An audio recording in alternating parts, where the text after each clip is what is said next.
The story began with a young boy catching his breath after slaying a goblin when a voice from a distance reminded him not to let his guard down.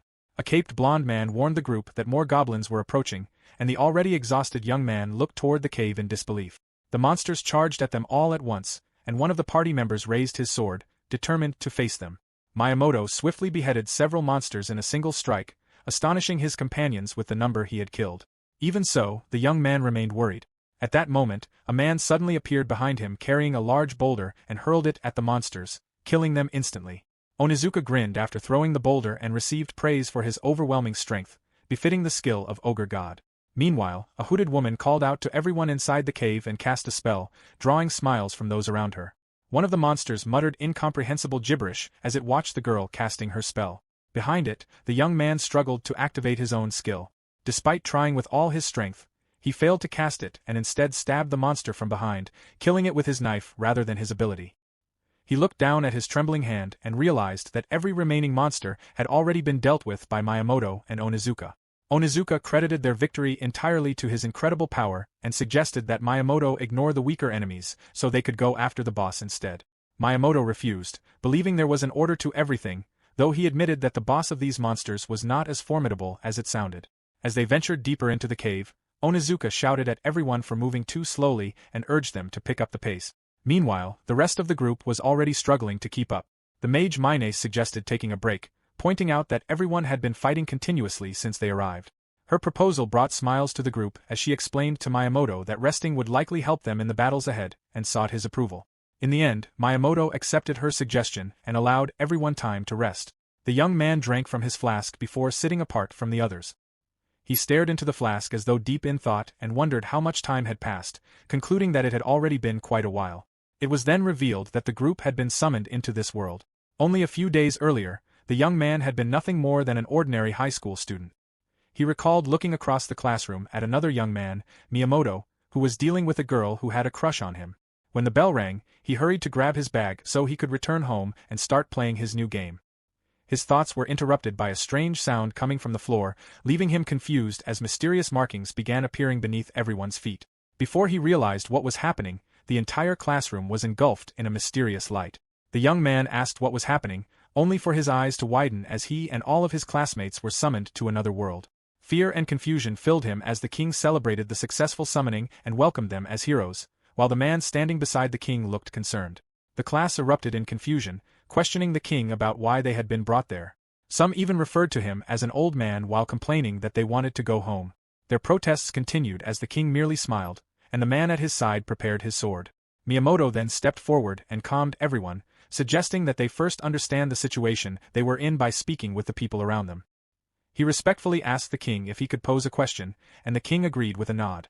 As expected of the student council president, Miyamoto's words alone restored everyone's composure, and the young man recognized him as the kind of person naturally described as charismatic. After calming down, the class learned many things about the world they had entered.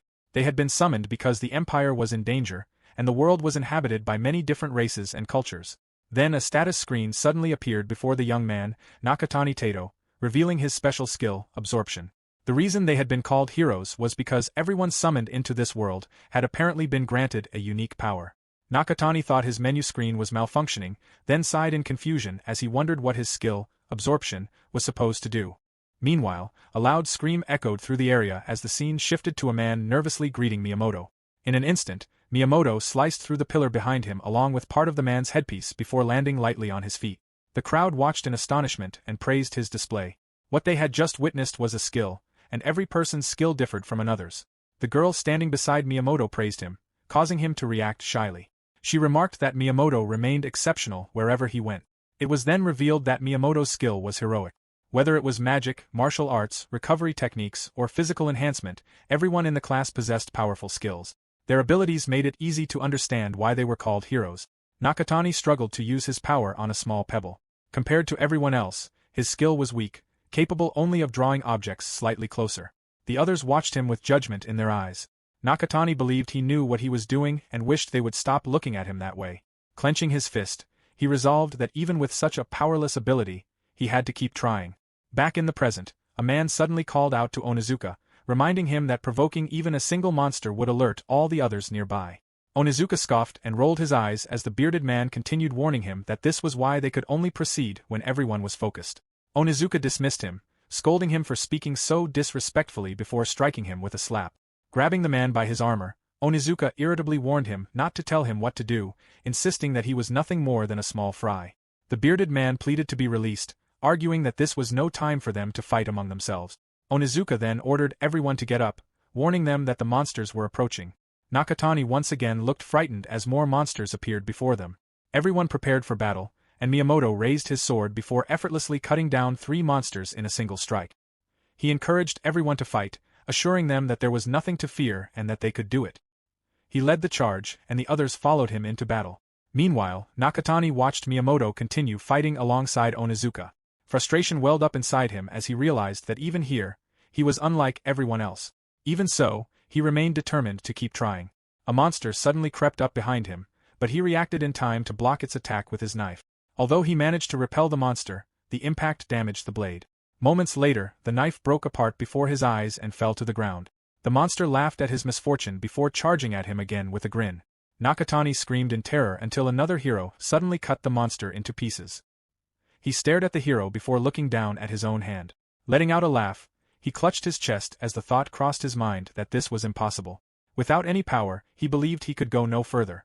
Another monster appeared before him, and he immediately called out to Minace, who was busy healing another hero, warning her that a monster was heading toward her.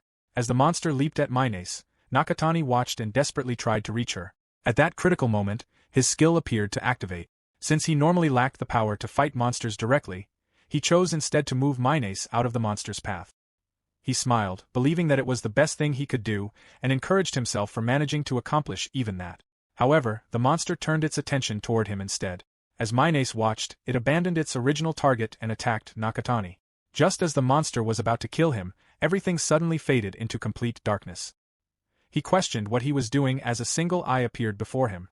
Surrounded by the endless darkness, he reflected that someone like him should simply pretend not to notice anything and continue living, just as he always had until now. Back in the cave, Nakatani lay unconscious, unable to move. Minace urged everyone to wait as Nakatani slowly opened his eyes.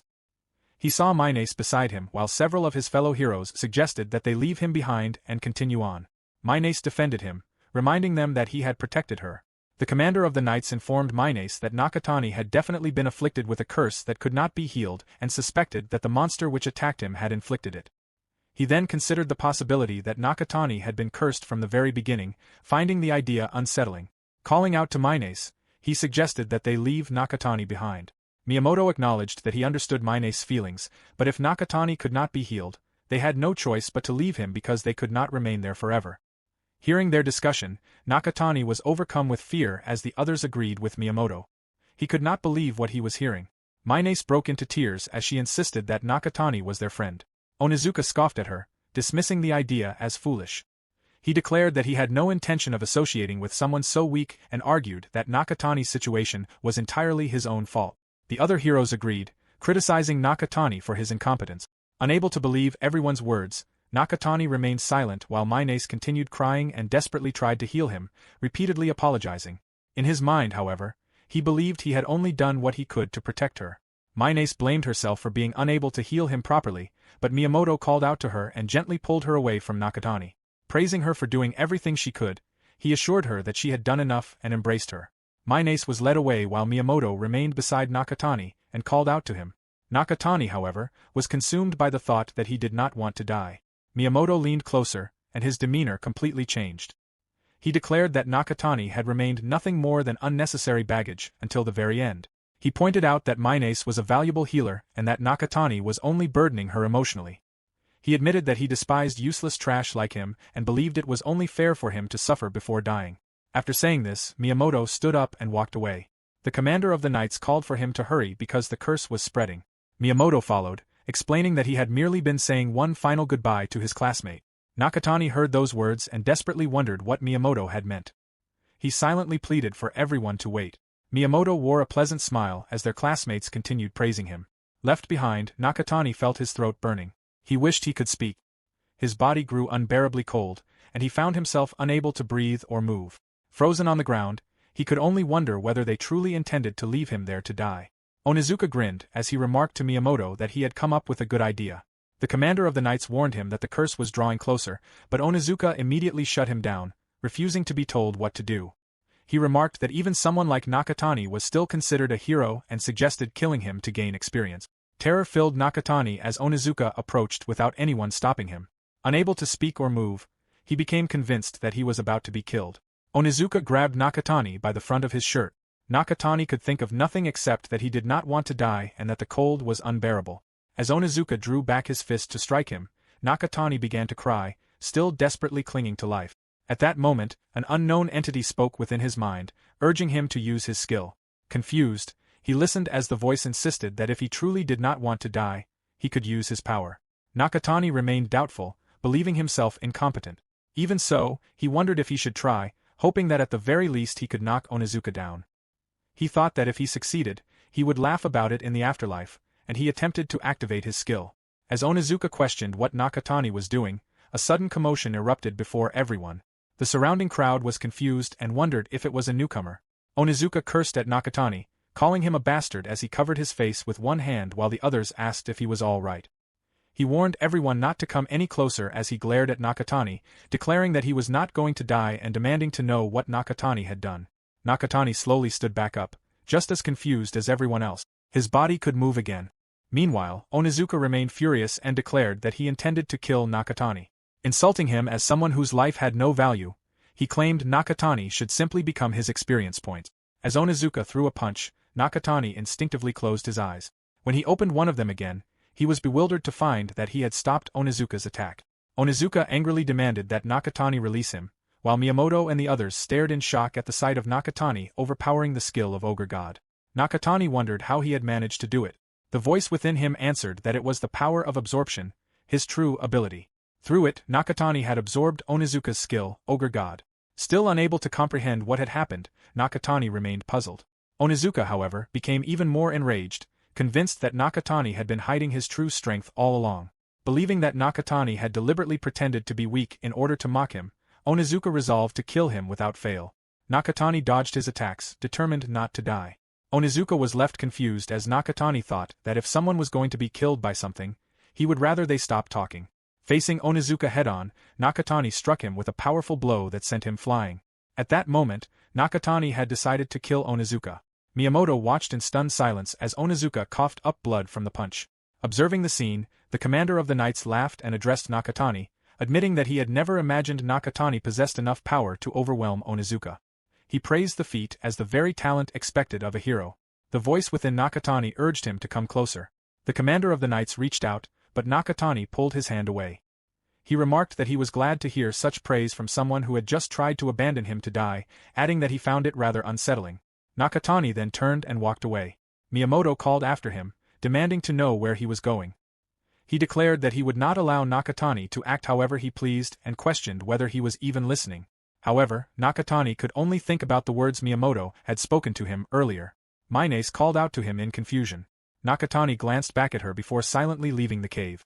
Miyamoto instructed Minace to tend to Onizuka, and she obeyed. He then spoke to the commander of the knights, warning that it was dangerous to leave Nakatani alone. Since Nakatani possessed enough strength to defeat Onizuka, he could become a formidable enemy if he ever turned against them. Miyamoto declared that the next time he encountered Nakatani, but before his intentions could be revealed, the scene shifted. Nakatani walked alone, remarking to himself that he felt cold and wondering how long he had been walking. Fortunately, he had not encountered any monsters along the way. The voice spoke once more, informing him that they had already been dealt with. When Nakatani looked ahead, he found a horde of monsters lying mutilated in pieces. The voice startled him again by urging him to come quickly and referring to him as an outsider. He silently questioned what the door before him was. At that moment, his status screen appeared once again, now showing Ogre God as part of his menu. The voice continued urging Nakatani to come, telling him the door was already open as he stood before it. It instructed him to open it and he obeyed. At the same time, his classmates all emerged from the cave. One of them remarked that the air in the area was terrible and wondered if Nakatani was already dead. She smiled as she questioned what kind of dungeon they were in and sought confirmation that it was the most dangerous one in the country. Another young man asked the commander for an explanation. The commander of the knights confirmed that the deeper section was indeed designated as a special grade prohibited area. More importantly, however, He was confused about where Akane had obtained such information about the dungeon. Akane, possessing the special skill observation, which allowed her to decipher a target's hidden intentions and thoughts, brushed off the commander's confusion. She then turned to Misane with a sweet expression and told her that she no longer needed to think about Nakatani. Holding Misane's hand, she comforted her by saying that she had done everything she could and that there was no reason to care about someone who had wandered off without permission. Miyamoto vented his frustration over Nakatani going deeper into the dungeon without permission. Holding a hand to his forehead, he complained that Nakatani had selfishly left them behind and had even ignored his warning. Akane casually expressed that she honestly believed anyone could do whatever they wanted, making Miyamoto even more frustrated. He turned toward her, questioning what she meant, only to find his classmates standing in silence. He scoffed just as a punch struck the wall beside him. Onizuka cursed while slamming his fist into it, furious that he had not possessed his power back then. Consumed by anger, he swore that he would absolutely kill Nakatani. Miyamoto grinned as their other classmates remarked that Onizuka had gone mad, while some became concerned that Nakatani had defeated Onizuka and might even be stronger than Miyamoto. Misane quietly turned toward the dungeon entrance, thinking about Nakatani. Meanwhile, Akane found the possibility of Nakatani still being alive interesting, as it appeared to her that the dungeon they were in was a Demon King's dungeon. The scene shifted back to the mysterious door, where Nakatani slowly opened it, peeked inside, and eventually stepped through. He could hardly believe what he was seeing as he wondered where he was. A childlike figure appeared with a smile on her face. Nakatani continued walking through the unfamiliar place, wondering what it was as the cold, foul-smelling air sent shivers through him and filled him with fear. The voice spoke again, startling him while assuring him that there was no need to be afraid. It urged him to come closer. He stared blankly at the unfamiliar surroundings while recalling Misane calling his name. In the end, he took another step toward the voice, thinking that he had nowhere to return to and could only keep moving forward. Upon reaching the end, the mysterious voice thanked him for coming. What appeared to be a young girl sat upon a throne, revealing that she had been waiting for him, an outsider. She was delighted that they had finally met, her hope fulfilled. Nakatani stood still and covered his eyes, attempting to excuse himself by insisting that he had not seen anything. The mysterious girl stared at him in disbelief before remarking that what had just happened was a disaster. She admitted that she knew he was not from this world and understood that, in an unfamiliar land, his own colleagues were trying to kill him. She expressed sympathy for his situation, but Nakatani thanked her for saving him. The girl explained that she had not actually done anything and had merely given him a slight push. Nakatani pointed out that without her, he would already be dead. The girl explained that he would not die because his skill was powerful, then invited him to join her. Confused, Nakatani wondered what she meant by joining her. She revealed that she wanted his help in taking revenge against the Holy Empire of Valencia, the nation that had summoned him and now held responsibility for his life. Nakatani hesitated, believing that destroying the empire was far too dangerous. The girl then asked the outsider whether he held a grudge against the empire. Her question stirred his memories, reminding him of how badly he had been treated. Lowering his arms, he admitted that denying such resentment would be a lie. Smiling, the girl declared that they were comrades from that moment on. The girl introduced herself as Melia, and Nakatani gave his own name. She remarked that his name was lovely. Though confused by the compliment, he thanked her. Taking another look at Melia, he wondered about her, the strange place they were in, and her true motives. He finally asked what was going on, and Melia revealed that she was a demon. Fear immediately crossed Nakatani's face at the revelation. Melia explained that she was the daughter of the Demon King who had once ruled the land. She told him that this place had been the royal capital where demons lived 400 years earlier, a city beneath a sky filled with glittering stars and a great moon. The royal capital, Lunaria, had been a paradise for demons created by her father. The people of the demon tribe had joined hands to help one another, building a peaceful royal capital free from conflict. Her father had always said that everything existed for the well-being of the demons. Melia clearly remembered it as a beautiful city that any race would have been proud of. Those memories were shattered when a man rushed to inform her father of an emergency. Their paradise had been destroyed in a single night. The Demon King hurried onto the balcony despite his subordinate warning that it was dangerous. Terror filled his face as he witnessed the Empire launching its assault and doing whatever it pleased. He could only watch in horror as the knights relentlessly slaughtered the demons. Back in the present, Melia declared that the Empire had been the one to violate their paradise. Nakatani remained silent as she continued, explaining that the Empire's brutality had not ended with the capital. The surviving demons had been enslaved, and every one of them had met a gruesome end. Clenching her fists in frustration, she recalled how the Empire's atrocities had eventually become known to the world, only for Valencia to twist the truth by branding demons as cannibalistic barbarians and portraying itself as a heroic nation. She explained that demons were merely one of the subraces, no different from beastmen and fairies, and that harming people was not in their nature. On the contrary, many demons had been friendly toward humans, only for that kindness to be exploited. Melia revealed that she had suffered the same fate. Her power had been sealed away, leaving her trapped in a place like this, a situation she found almost laughable. She explained that her wish was to rebuild another Lunaria upon this land so the demons could regain their peace. She intended to gather her endangered brothers and sisters once more, declaring that this was her greatest desire. Melia believed that, to Nakatani, her story would sound like nothing more than the ramblings of a demon and that he could not possibly believe it. However, Nakatani accepted her words without hesitation because she had helped him. He considered Melia far more trustworthy than the empire that had abandoned him to die and admitted that he wanted to believe the words of the one who had saved his life. Extending his hand to her, he offered his help, explaining that he had nowhere else to go and wanted her to become the path he would follow. Melia smiled at Nakatani's response, and he soon realized that she could not shake his hand. And although he had offered to help, he asked what they should do first. Melia suggested that they begin by sharing their plans. To confront the Empire, they first needed to secure power, then gain greater strength and gather more allies. Nakatani asked whether she had any friends. Melia bluntly admitted that she did not, explaining that she had remained in this place for 400 years, making such a thing impossible. Nakatani scratched his head and acknowledged that she had a point. Melia went on to explain that they also needed to break the sealing curse engraved upon her. Nakatani quickly covered his eyes once again as she continued, explaining that the curse was special and could only be dispelled with a powerful dispelling skill. To restore the power of the Demon King's daughter, she wanted Nakatani to acquire the skills necessary to lift the curse. Wondering how he could possibly obtain such a skill, he reached the same conclusion as Melia at the same moment. The answer was absorption.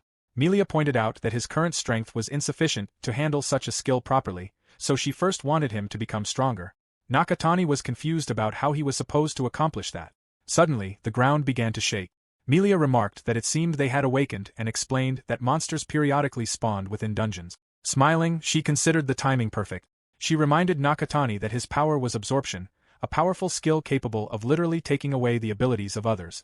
To begin with, she wanted him to absorb her power. Nakatani immediately worried that doing so would leave Melia powerless, but she assured him that those who were absorbed only lost their power temporarily. Realizing something, Nakatani opened his status screen to check whether Onizuka's skill was still there, and it was. Melia explained that absorbed powers remained with the one who took them, making absorption an extraordinarily powerful skill. However, every skill possessed its own compatibility, so he would need to refine himself in order to use them effectively. She assured him that as long as he possessed even one skill, he would never have to worry about capacity for the rest of his life, as he could hold as many skills as he wished. Such was the power of absorption. At that moment, a horde of monsters swarmed into the area. Nakatani turned toward Melia to alert her, but she calmly instructed him to give her his hand and place it on her chest. Flustered by the request, he hesitated. Melia explained that direct contact was necessary to absorb as much power as possible and urged him to hurry. Nakatani tried to protest, but she interrupted him, reminding him that if he delayed any longer, the monsters would devour him. Blushing, Nakatani timidly placed his hand on Melia's chest. She blushed as well, while he shut his eyes. Black shadows emerged from the point where they touched. Nakatani wondered what they were before tears welled in his eyes as something flowed directly into his mind. He witnessed fragments of Melia's memories while continuing to cry. When the absorption was complete, Melia thanked him as tears still streamed down Nakatani's face. Smiling, she remarked that she had temporarily lost her magical power and that those without magic no longer needed chains. Nakatani was surprised to see that Melia could now move freely. She congratulated him on successfully absorbing her power and thanked him for setting her free. Asking how he felt, she noticed that black shadows were still flowing from his hand. It seemed to her that he now possessed enough magical energy, though he still had to learn how to control it. Even so, she assured him that he would master it before long. Nakatani opened his status screen and confirmed that he had successfully absorbed Melia's power. Melia was certain that every one of the acquired skills would prove useful to him. She urged him to get moving, explaining that his current status was enough to drive the monsters back. Even so, Nakatani remained uneasy because he still could not control his newly acquired powers. Melia took his hand and reassured him that everything would be fine because she was with him. Nakatani gave a faint smile before turning his attention to the approaching monsters. As Melia stood beside him with a smile, he remained still, waiting for the monsters to reach him while preparing himself for the battle. Nakatani continued fighting the monsters that entered the lair using his newly absorbed skills. Melia watched with a smile, convinced that he was the one. She believed that with this single skill, he would never have to worry about anything again, as he could acquire as many powers as he desired and hold them all in his hands. Little by little, Nakatani began to understand how to use absorption. Black Burial was a skill that manipulated shadows, while Ogre God compensated for his lack of physical strength. He cast Black Burial and, using all his strength, crushed one of the monsters with it. He then absorbed the power of the slain monster as Melia continued watching him fight. After some time, Nakatani steadied his breathing and wondered whether what he was doing was truly acceptable. Melia confirmed that there were no more signs of monsters and praised him for his efforts. Wiping the sweat from his forehead, Nakatani listened as Melia examined the skills he had acquired after the battle. She noticed that his level had increased and that Thunderbolt and Gale had been added to his abilities. Nakatani explained that he had been absorbing skills while fighting. Melia observed that Nakatani's amount of magical power appeared sufficient to handle any skill without difficulty. She explained that Hard Claw released an impact blade capable of splitting the sky and scraping the ground. Flash illuminated even the depths of the abyss, while Thunderbolt unleashed an unstoppable bolt of lightning. Gale could become a spear, a shield, or wings depending on how Nakatani chose to use it. She pointed out that every skill he had acquired was as powerful as Ogre God. At that moment, Nakatani recalled Onizuka, the original bearer of that skill. Melia embraced him in recognition of his hard work and encouraged him to continue, leaving Nakatani flustered. Without realizing it, she continued speaking about their goal of destroying a country while her chest remained pressed against him. Nakatani continued blushing, but Melia remained completely unaware. She went on to remind him that he could not afford to become complacent because he still needed to acquire more skills. Nakatani gently pushed her away, turned his head slightly aside, and politely asked if she could wear something. Melia looked at him blankly, not understanding the reason. Nakatani finally burst out at her indifference, explaining that he did not know where to look before hastily adding that he was only worried she might catch a cold. Melia considered his request before casting a spell above her head. A black cylinder suddenly enveloped her, startling Nakatani. The magic dissolved onto the floor, leaving her fully clothed. She realized that it was indeed impolite not to wear clothes and remarked that 400 years was long enough to dull anyone's senses. Nakatani's eyes widened when he saw her new outfit. Melia checked whether it was acceptable, and although Nakatani briefly thought about how revealing it still was, he agreed that it was fine and thanked her. Melia then noted that monsters no longer spawned within the lair and prompted Nakatani to accompany her outside. Nakatani pointed toward the dungeon exit, which lay in the opposite direction. Melia explained that they would instead use a hole in the wall. The dungeon possessed multiple entrances, and returning along the path he had originally taken would lead them into the heart of the Empire. Nakatani could only agree. She added that taking this route would be more convenient. Curious, Nakatani wondered why. In response, Melia pointed to a sudden disturbance in the distance as another monster appeared. She explained that every monster beyond this point was stronger than those before, making them far more suitable targets for absorption. Nakatani was less enthusiastic as he stared at the approaching monster. Melia warned him as it closed in. He leaped into the air and cast Gale, directing it toward the monster. The convenience of the skill finally sank in, and he immediately followed it by casting Thunderbolt. The monster appeared to die instantly, and Nakatani eagerly wondered what skill he might obtain from absorbing it, grinning in anticipation. Before he could act, Melia drew his attention to the fact that the monster was still alive. It nearly landed an attack on Tato, but Nakatani managed to block it in time. Realizing that the monster was capable of long-range attacks, he landed against the side wall, cast Gale again before the next attack could reach him, and launched himself toward the monster to steal its power with absorption. Landing firmly on his feet, he activated absorption, resolved that it was time for payback, and immediately cast or formation. After the brief battle, Nakatani caught his breath and acknowledged that the monster had been far more formidable than the ones they had fought earlier. Melia agreed but pointed out that the monsters ahead were even stronger. She explained that the path they were following led to the great forest of Dingirth, which lay beyond the Empire. It had once been a forest where demons hunted, and because her father enjoyed hunting, he had secretly constructed a passage leading there for the royal family.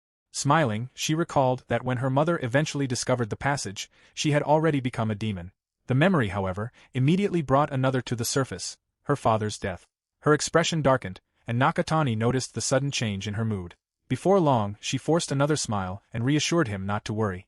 She explained that she was already tired of shedding tears over the past and believed the time had come to take revenge on the Empire.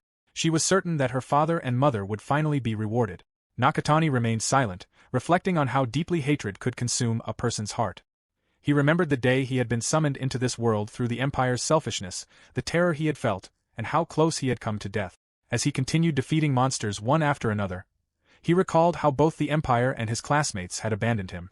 That had been the moment when the fire of hatred had begun burning within his own heart. He never wanted to relive those memories again. He believed that if he could not keep moving forward, he would be better off dead. With that resolve, he became determined to grow stronger. Some time later, Nakatani checked his updated list of skills and found that it had grown considerably. His level had also reached 196. Smiling awkwardly, he admitted that he still was not accustomed to handling so many skills and needed much more practice. Milia praised him for his diligence, but Nakatani, visibly exhausted, downplayed the compliment, insisting that he was simply doing the best he could. Before he could finish speaking, however, he lost consciousness and collapsed to the ground as Milia watched. The scene shifted to Nakatani's time in his original world. He believed that life was easier if people pretended they had never seen certain things. As he walked down the street, he witnessed a boy being bullied.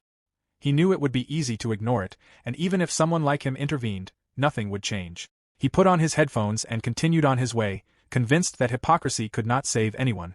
No matter how frustrating it was, that was reality. That was how he had always denied his own weakness. Minace noticed the bullying and confronted the bullies, while Nakatani remained nothing more than a bystander.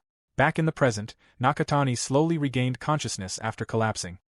He found himself lying on Milia's lap, where she greeted him with a good morning. Realizing that he had fallen asleep, he became flustered when he noticed where he was resting. Milia explained that they were currently protected inside a defensive wall created with black burial. Secretly, Nakatani found it unfortunate that he had woken up.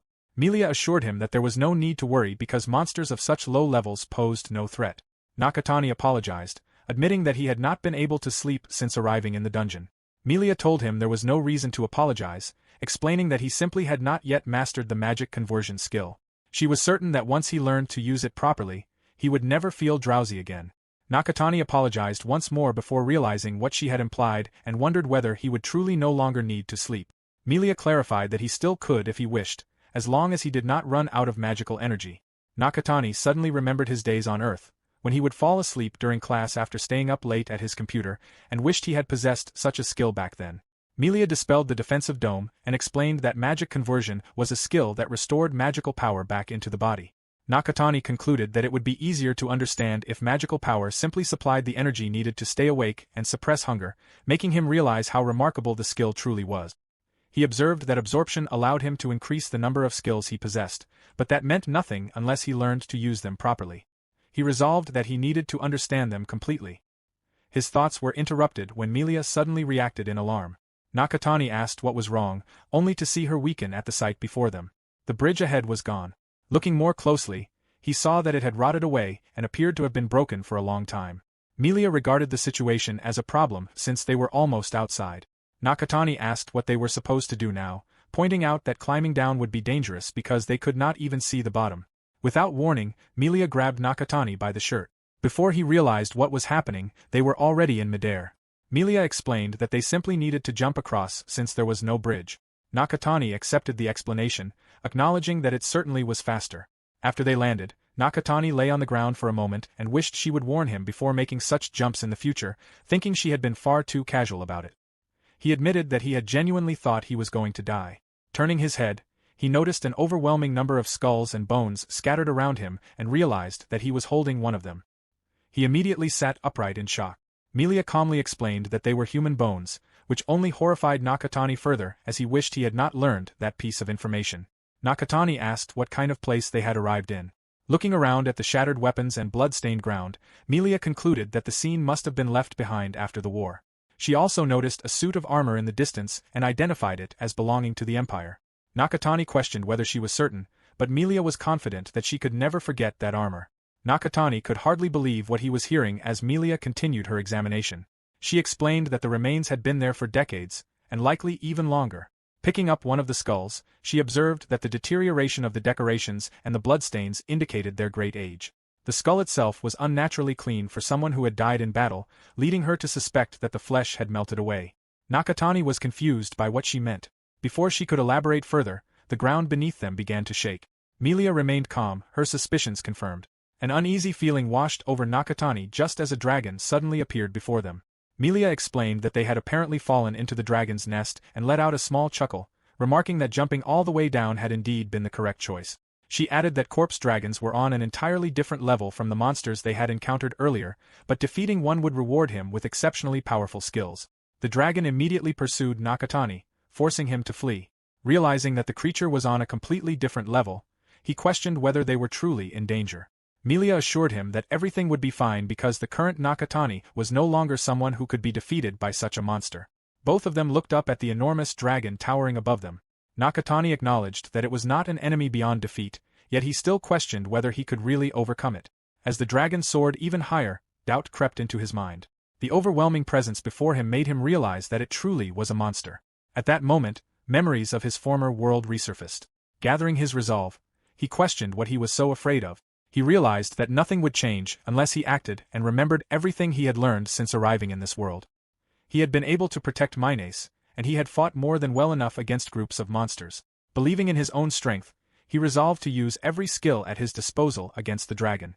Milia watched as a violent explosion erupted in the middle of the battle. Nakatani raised an arm to shield his eyes while the smoke slowly cleared, believing that his attack had been shallow but sufficient.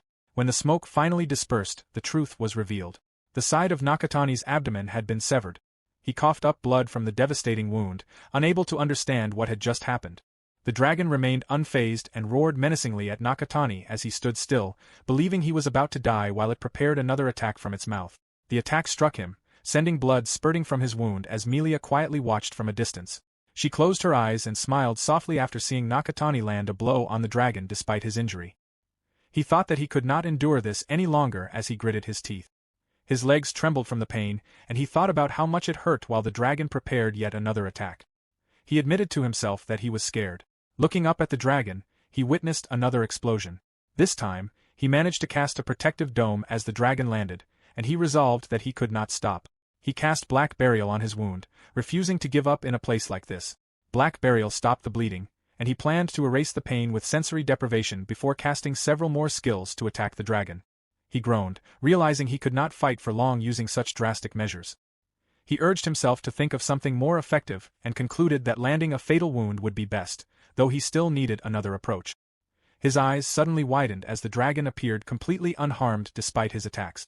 The corpse dragon was revealed to be commonly known as the immortal dragon, whose defining characteristic was immortality. It was an unforbidden class creature that regenerated itself with an enormous amount of magical power, a forbidden class creature that not even the knights of the Empire could bury. Even so, Milia believed in Nakatani.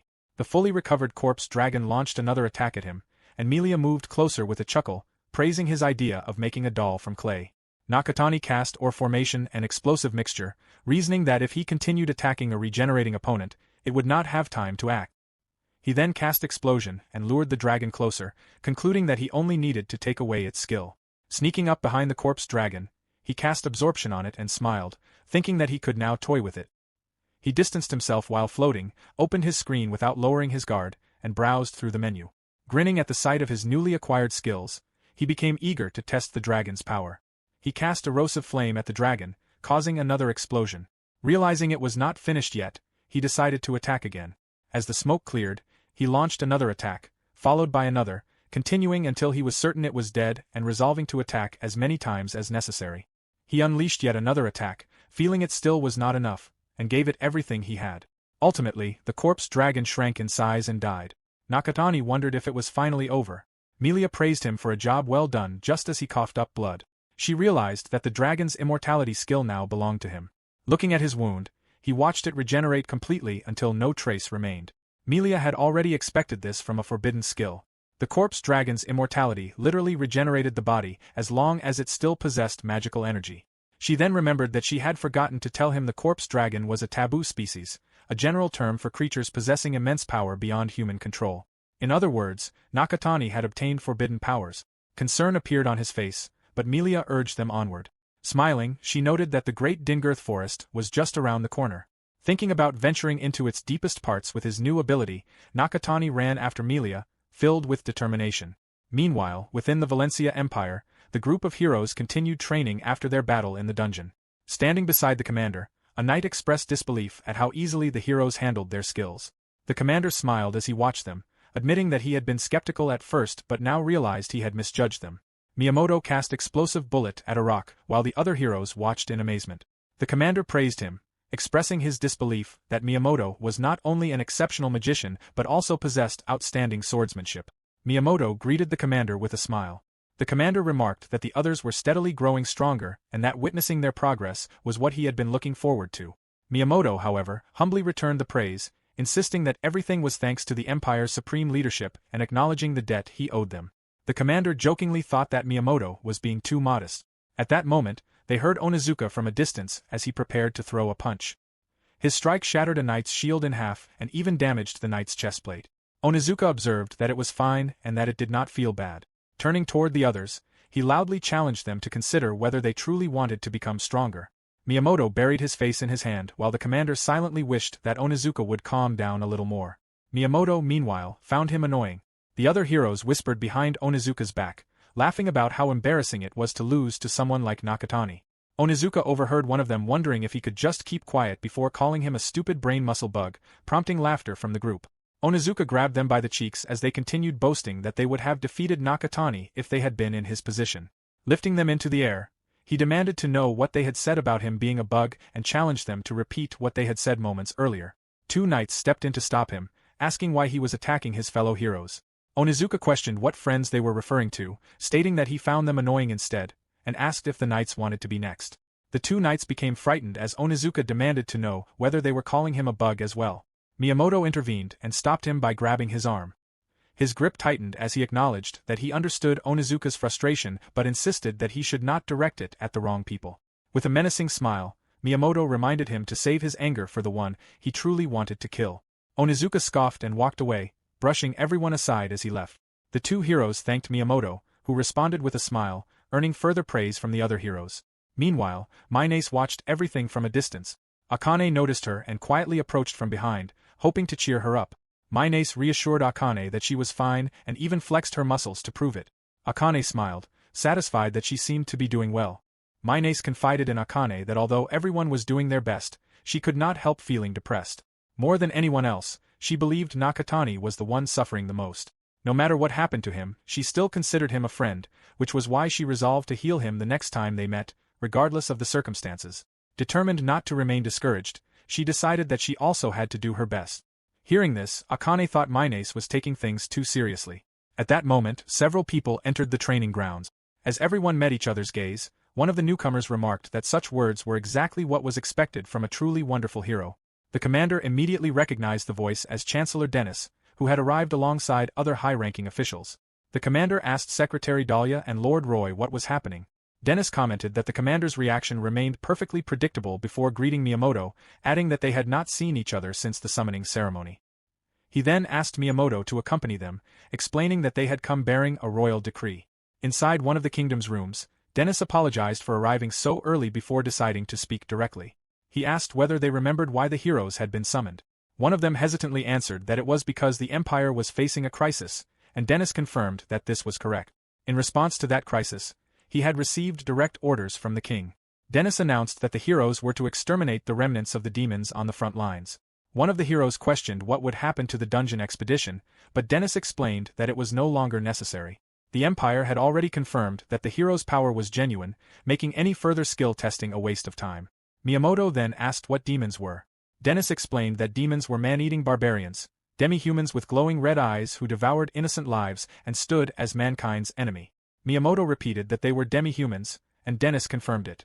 One of the heroes wondered whether fighting demi-humans meant fighting beings who were half-human and questioned whether they would have to kill people. Another hero insisted that demi-humans were no different from monsters and declared a willingness to kill them. A different hero questioned whether that would amount to murder. Dennis repeated that this mission was a royal order and stated that he would appreciate it if they accepted it. Miyamoto accepted without hesitation, declaring that they would obey because it was a royal command. He persuaded the others, reminding them that they had been summoned to this land as heroes because the Empire was in crisis and asking whether it was finally time to fulfill the purpose for which they had been called.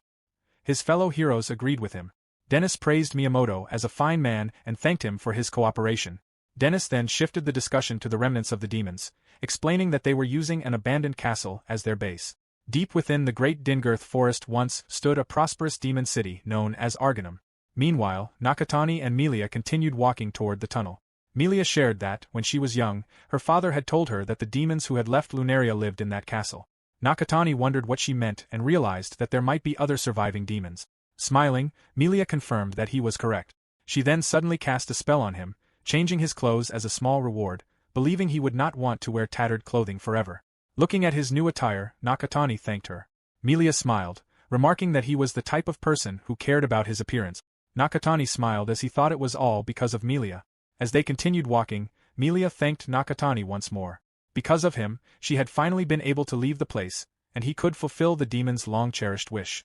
She took his hand as they reached the end of the tunnel and led him beyond the great forest of Dingirth toward the demon city of Arganum. Just then, someone stepped on a twig, causing a mysterious girl with pointed ears to turn around. As Nakatani and Milia traveled through Dingirth, Milia shared that, when she was young, she had heard that the castle they were heading toward was inhabited by demons who had left Lunaria. She hoped that some of them had survived and were still living there. Nakatani looked at Milia and hoped that the demons were all safe, prompting a smile from her as she remained certain they were. He then wondered how long it would take to reach the demon city, and Milia explained that, if nothing happened along the way, it would take 3 days on foot. Nakatani reflected that without his skills, he would never have been able to walk continuously for 3 days. A man suddenly appeared behind them and interrupted Nakatani by swinging his sword at them, but they swiftly dodged the attack. Chuckling, the man remarked that there truly was a vagabond hero after all. It soon became clear that he was not alone as one of his companions produced a bounty poster bearing Nakatani's likeness. The group apologized to him, explaining that the bounty on his head would allow them to live comfortably, and they wished for him to die peacefully. Meanwhile, at the castle, the mysterious woman from the previous chapter appeared once again. The 2 children outside greeted her with smiles. She knocked on the palace door and announced her arrival. Ryan called out that she was coming inside, drawing the attention of those within. Carrying a bag filled with ingredients, she cheerfully greeted everyone with a good morning and remarked that she had gathered plenty of food that day, so she would begin preparing the meal immediately. The children happily gathered around her. As Ryan cooked, one of the older demons apologized for making her look after them every day for their sake. Ryan reassured the elder not to worry because she was simply doing what she wanted. A young girl approached her for a second helping, while the elderly demon admitted that she truly did not know how to repay Ryan's kindness. After receiving another serving, the young girl happily ran off. Ryan reminded the old woman that no debt existed between them because the dragon race and the demon race had always been allies. Those words brought a smile to the old woman's face. The elderly demon explained that after the tragedy in the royal capital, the empire had immediately extended its reach to the demon city. Although they had barely survived, they had been forced to live in secrecy within the abandoned castle. They no longer had the strength to venture into the forest, leaving them unable to gather supplies, so she could never thank Ryan enough for everything she had done. Ryan replied that ever since she was a child, the demons had always treated her kindly. Because of that, she knew they were not a race that harmed others. She resolved to continue helping them until the day the world finally understood the truth. Another child joined the conversation and shyly declared that one day he would become strong enough to protect Ryan and, when he grew up, he would be able to take care of her. Ryan gently patted his head as he blushed and told him that she would wait for that day, believing he would grow into a remarkable adult. Watching Ryan interact with the children, the elderly demon found it hard to believe that the alliance between the dragon race and the demon race still endured. Ryan then heard the castle door open and assumed that Mr. Wright had returned. She greeted him with a good morning and told him that dinner was ready, encouraging him to eat while it was still warm. He gave no response. Instead, his head fell to the ground. Ryan froze in horror at the sight of Mr. Wright's severed head. Behind him stood Miyamoto and the other heroes. Miyamoto identified those inside as the demons and ordered the other heroes to silence the monsters that bared their fangs against the Empire. He declared that they would exterminate every last one of them. In the blink of an eye, the demons behind Ryan were cut down before she could even comprehend what was happening. Turning around, she realized that the people before her had come from the Empire. The other heroes murmured behind Miyamoto, wondering what was happening now that 3 demons had already been killed. One of them became excited, declaring that he could not lose with such a low kill count. The heroes began competing over how many demons each of them would kill. Meanwhile, Ryan mourned the children who had died. She gently caressed one of them as tears streamed down her face. As the heroes continued their competition, Ryan sprang forward and attacked Miyamoto, but he blocked her strike effortlessly. Noticing the horns on her head, he realized she was not a demon and explained that non-demons were not their target. Ryan cursed the Empire and demanded to know why they were taking the lives of innocent people. Miyamoto launched a counterattack, insisting that demons were cannibalistic barbarians and that their very existence was a sin. Ryan questioned what he meant, but another voice drew her attention as one of the heroes discovered a group of children. Another female hero asked why her companion had stopped, unable to kill them. The hesitant hero admitted that, even if they were monsters, they were still children. The other woman showed no sympathy and raised her sword, remarking that this was exactly why the hesitant hero could not get a boyfriend. The demon children cowered in fear as they cried. Before the woman could strike them down, Ryan rushed in and severed her arm with a single slash. The severed arm fell to the ground as the woman screamed in agony. Ryan immediately embraced the crying children. The injured woman continued crying out in pain over her severed arm. Miyamoto approached and checked on her, assuring her that Minace would heal the wound. Calling for Minace, he watched as she hurried over to treat the injured hero. Miyamoto then stood and denounced the monsters, asking how many people they needed to hurt to satisfy themselves. Declaring that Ryan's actions were an act of rebellion against the Imperial Army, he concluded that, as a hero, he had no choice but to kill her as well. Enraged, Ryan demanded what kind of heroes committed murder and declared that they were the true monsters. Miyamoto merely smiled. Outside the castle, Nakatani broke into a sweat as he asked Melia who the people before them were. Melia explained that they were bandits. Nakatani wondered how many of them remained. One of the bandits ordered them to stop and mocked how overgrown they looked, commenting that it was a shame. Another bandit remarked that this was their opportunity. As the bandits continued talking about keeping the bounty for themselves, Nakatani and Melia simply walked past them.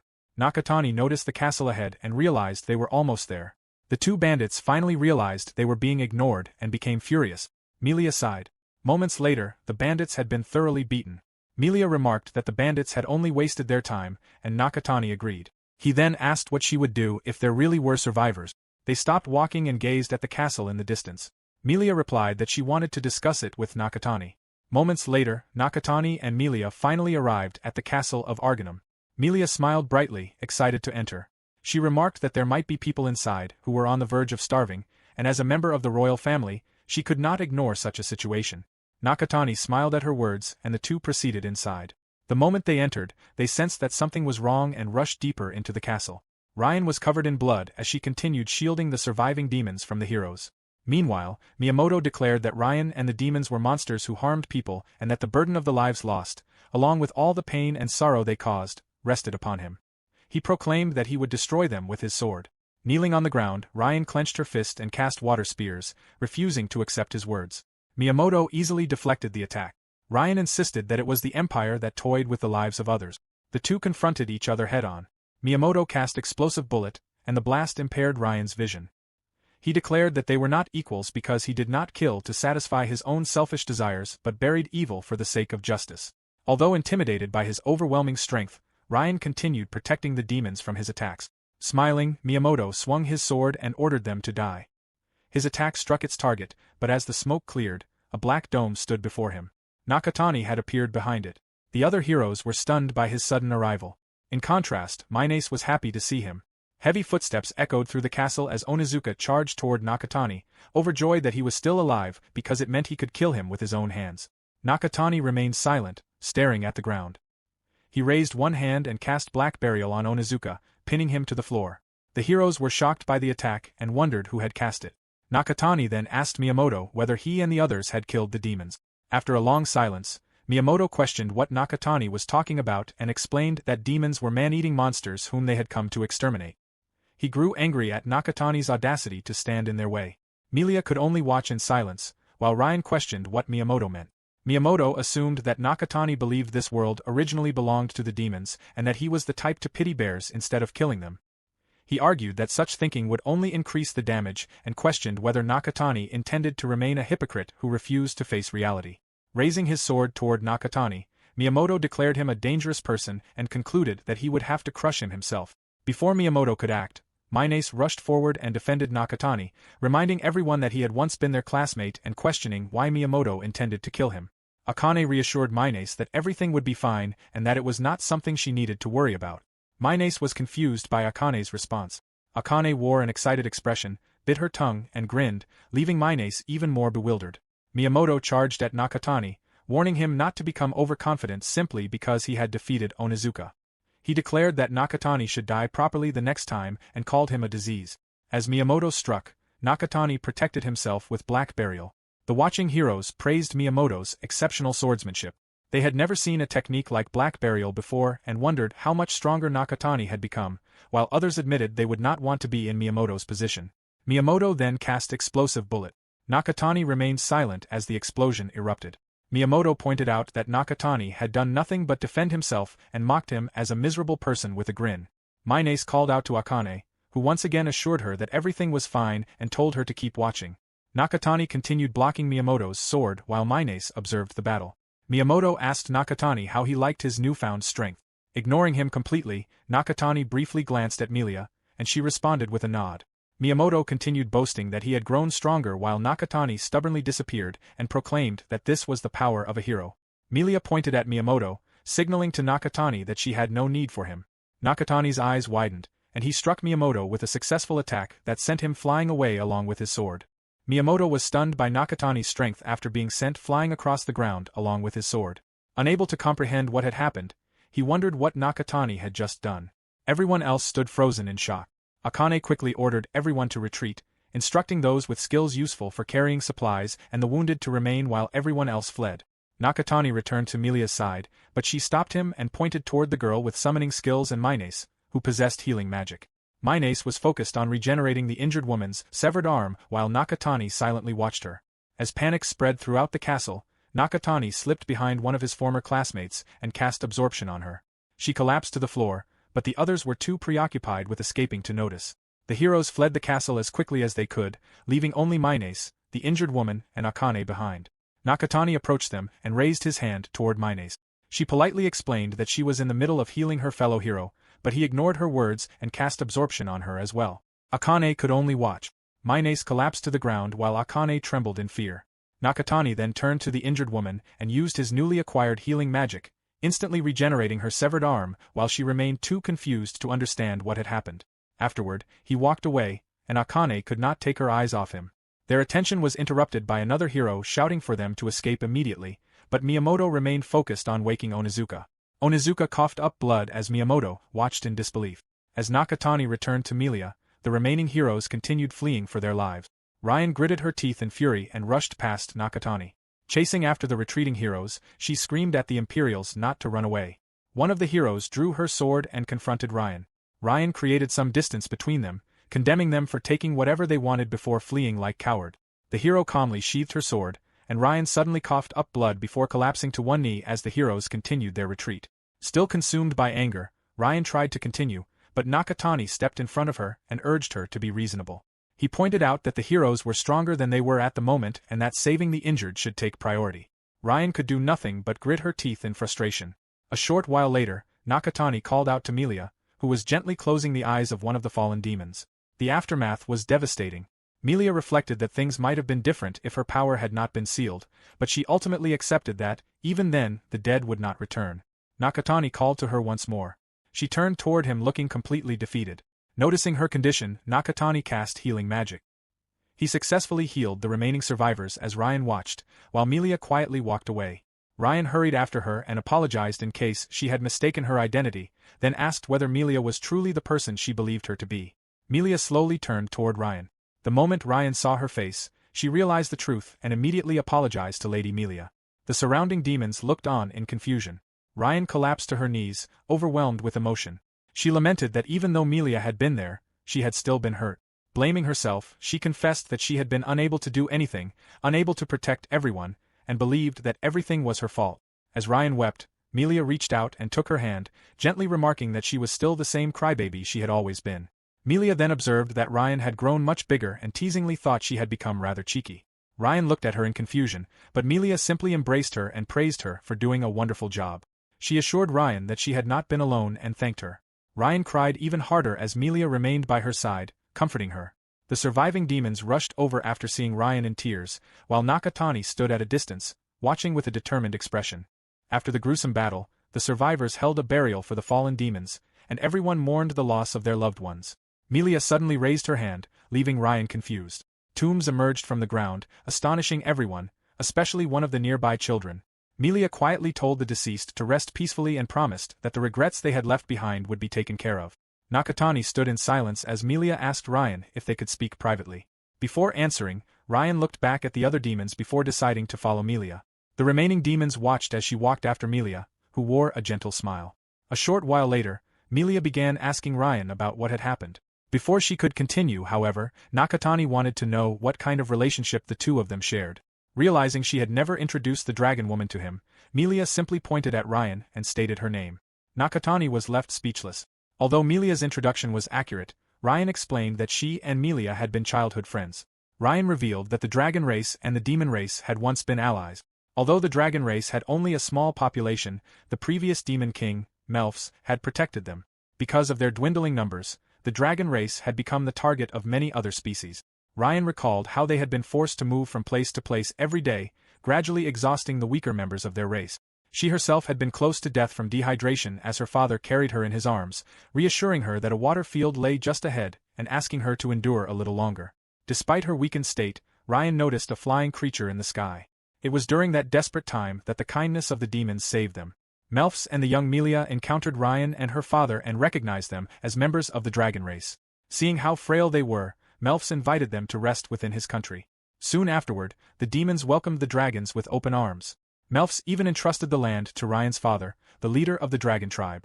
While Melia's father ruled over the demon city, both races joined hands in pursuit of a peaceful world. Melia explained that this was why she and Ryan had grown up together as the children of their respective rulers. Nakatani finally understood how they had become childhood friends.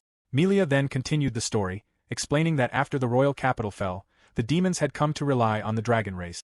Ryan added that the demon city had temporarily become a refuge for those fleeing the royal capital, but the Empire's forces soon reached the city as well.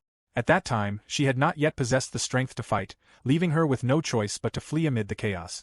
Only recently had she returned to this land. Nakatani asked where Ryan had been during that time. Melia explained that Ryan had entered a dormant state as Ryan lowered her gaze. She described dormancy as a long period of hibernation during which magical power did not leak from the body, greatly reducing the chance of being discovered by enemies. By the time Ryan returned, however, only young children, elderly people, and the seriously injured remained in the city. The only survivors were those left behind. Ryan confirmed that everyone who had still possessed the strength to resist had already fought. From that point onward, she had done everything she could on her own. Nakatani was impressed that Ryan had managed to shoulder everything by herself, but she merely laughed it off, believing they had never stood a chance against the Empire's heroes. Hearing the word hero reminded Nakatani of Miyamoto. Ryan continued by saying that the demons had all been good people who had done nothing to deserve being slaughtered. She broke down in tears once more as Nakatani and Melia remained silent. After a while, Ryan wiped away her tears and remarked that if Melia and Nakatani had not arrived, everyone would have been killed. She was grateful that at least some of them had survived. Still, Ryan did not know who Nakatani was and asked Melia about him. Melia simply introduced him as Nakatani, leaving both Ryan and Nakatani wearing blank expressions. Melia noticed from Ryan's reaction that her explanation had been insufficient, so she asked Nakatani to tell the story himself. Nakatani explained that he had been summoned into their world alongside the other heroes but had ended up acting separately from them for various reasons.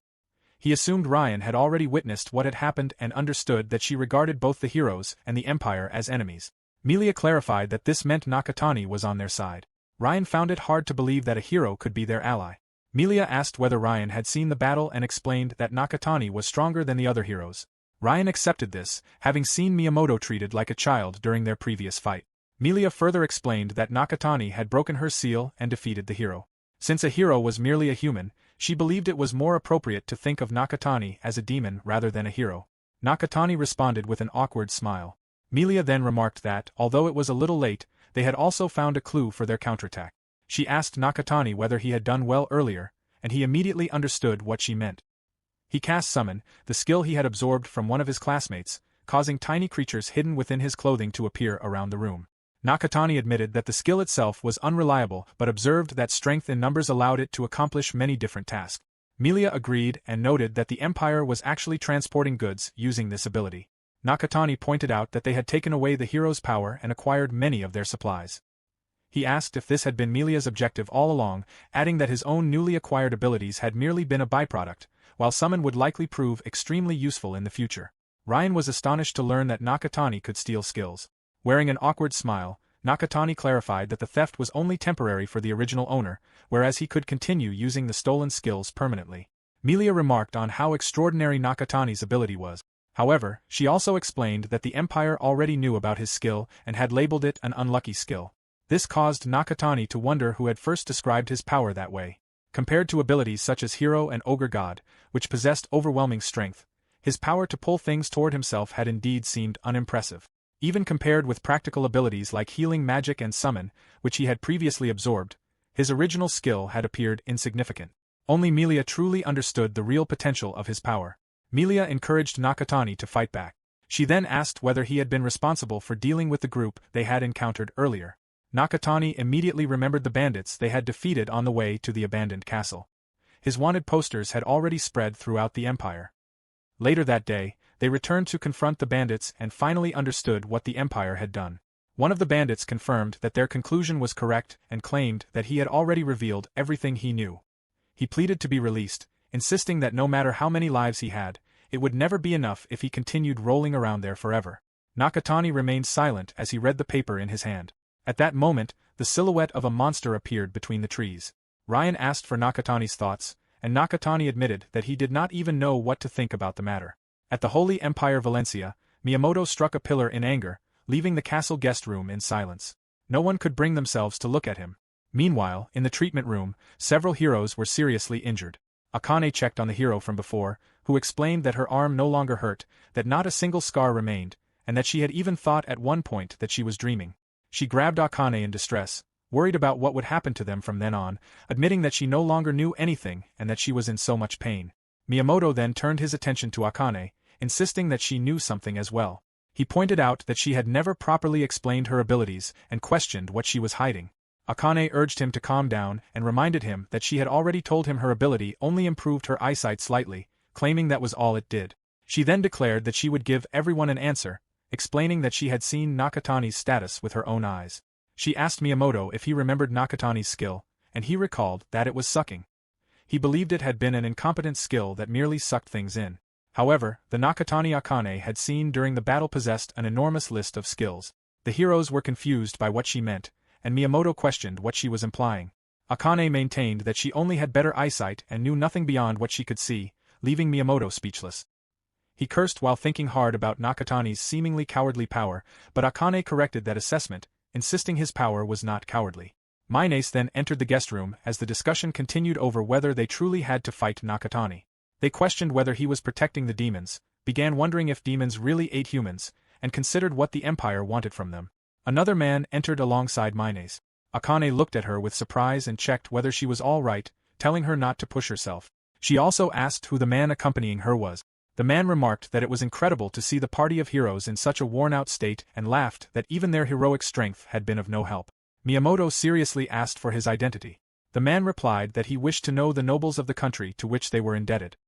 He introduced himself as Malcolm Salisford, the finance minister and the next head of the Salisford family, and formally made his acquaintance with the heroes. Miyamoto then asked what the minister wanted from them. Malcolm replied that he wished to lend his wisdom to the heroes who had fled like the remnants of a demonic tribe. He clarified that he had not been the one who allowed their former comrade to join those remnant.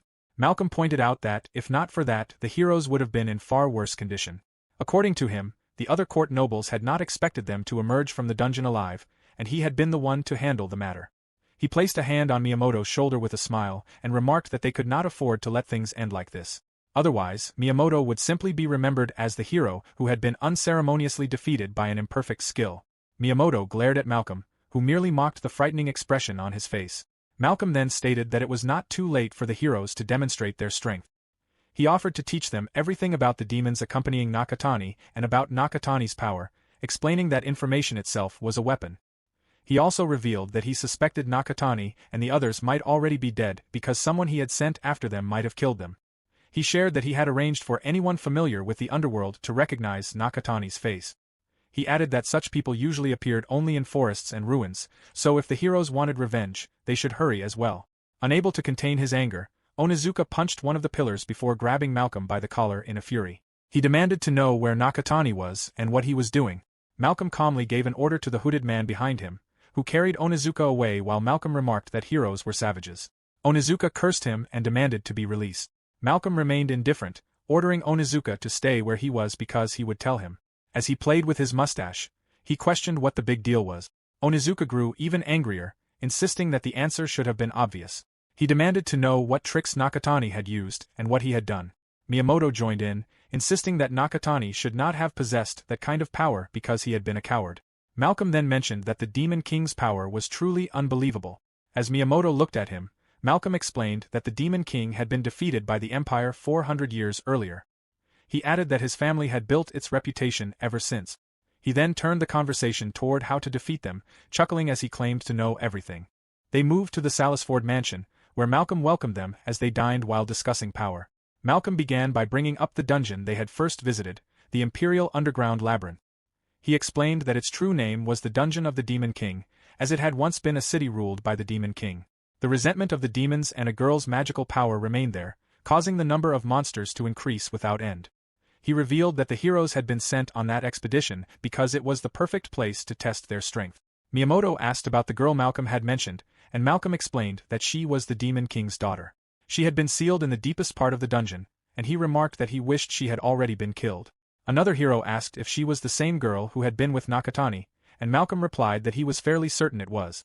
After taking another drink of champagne, Malcolm continued that although Melia carried the Demon King's blood, she was still only a child, so she should not have been a significant threat. Even so, the heroes had still lost to her. Onizuka placed his foot on the table and argued that the only person they had actually fought was Nakatani, insisting that Nakatani was not the type to let someone worthless take the front lines. Malcolm smiled as he stroked his mustache and confirmed that Onizuka was correct. He explained that the girl had been unsealed through Nakatani's power, making him certain that the heroes would not be able to accomplish much with their current strength. Meanwhile, Akane looked troubled as she remembered examining Melia. Minace noticed her uneasiness while Malcolm continued explaining that humans were powerless compared to demons, dragons, and the various subhuman races. Because humans were so weak by comparison, they had created several weapons to ensure the survival of their species, one of which was hero summoning. Malcolm explained that 400 years earlier, it had been the hero of that era who destroyed the demons. That hero was an extraordinary individual whose power exceeded that of more than 30 heroes combined. His name was Rei, the genuine hero. Once a man obtained true power, a single attack could wipe out an entire enemy force. Miyamoto took offense at Malcolm's words and asked if he was implying that he was weak.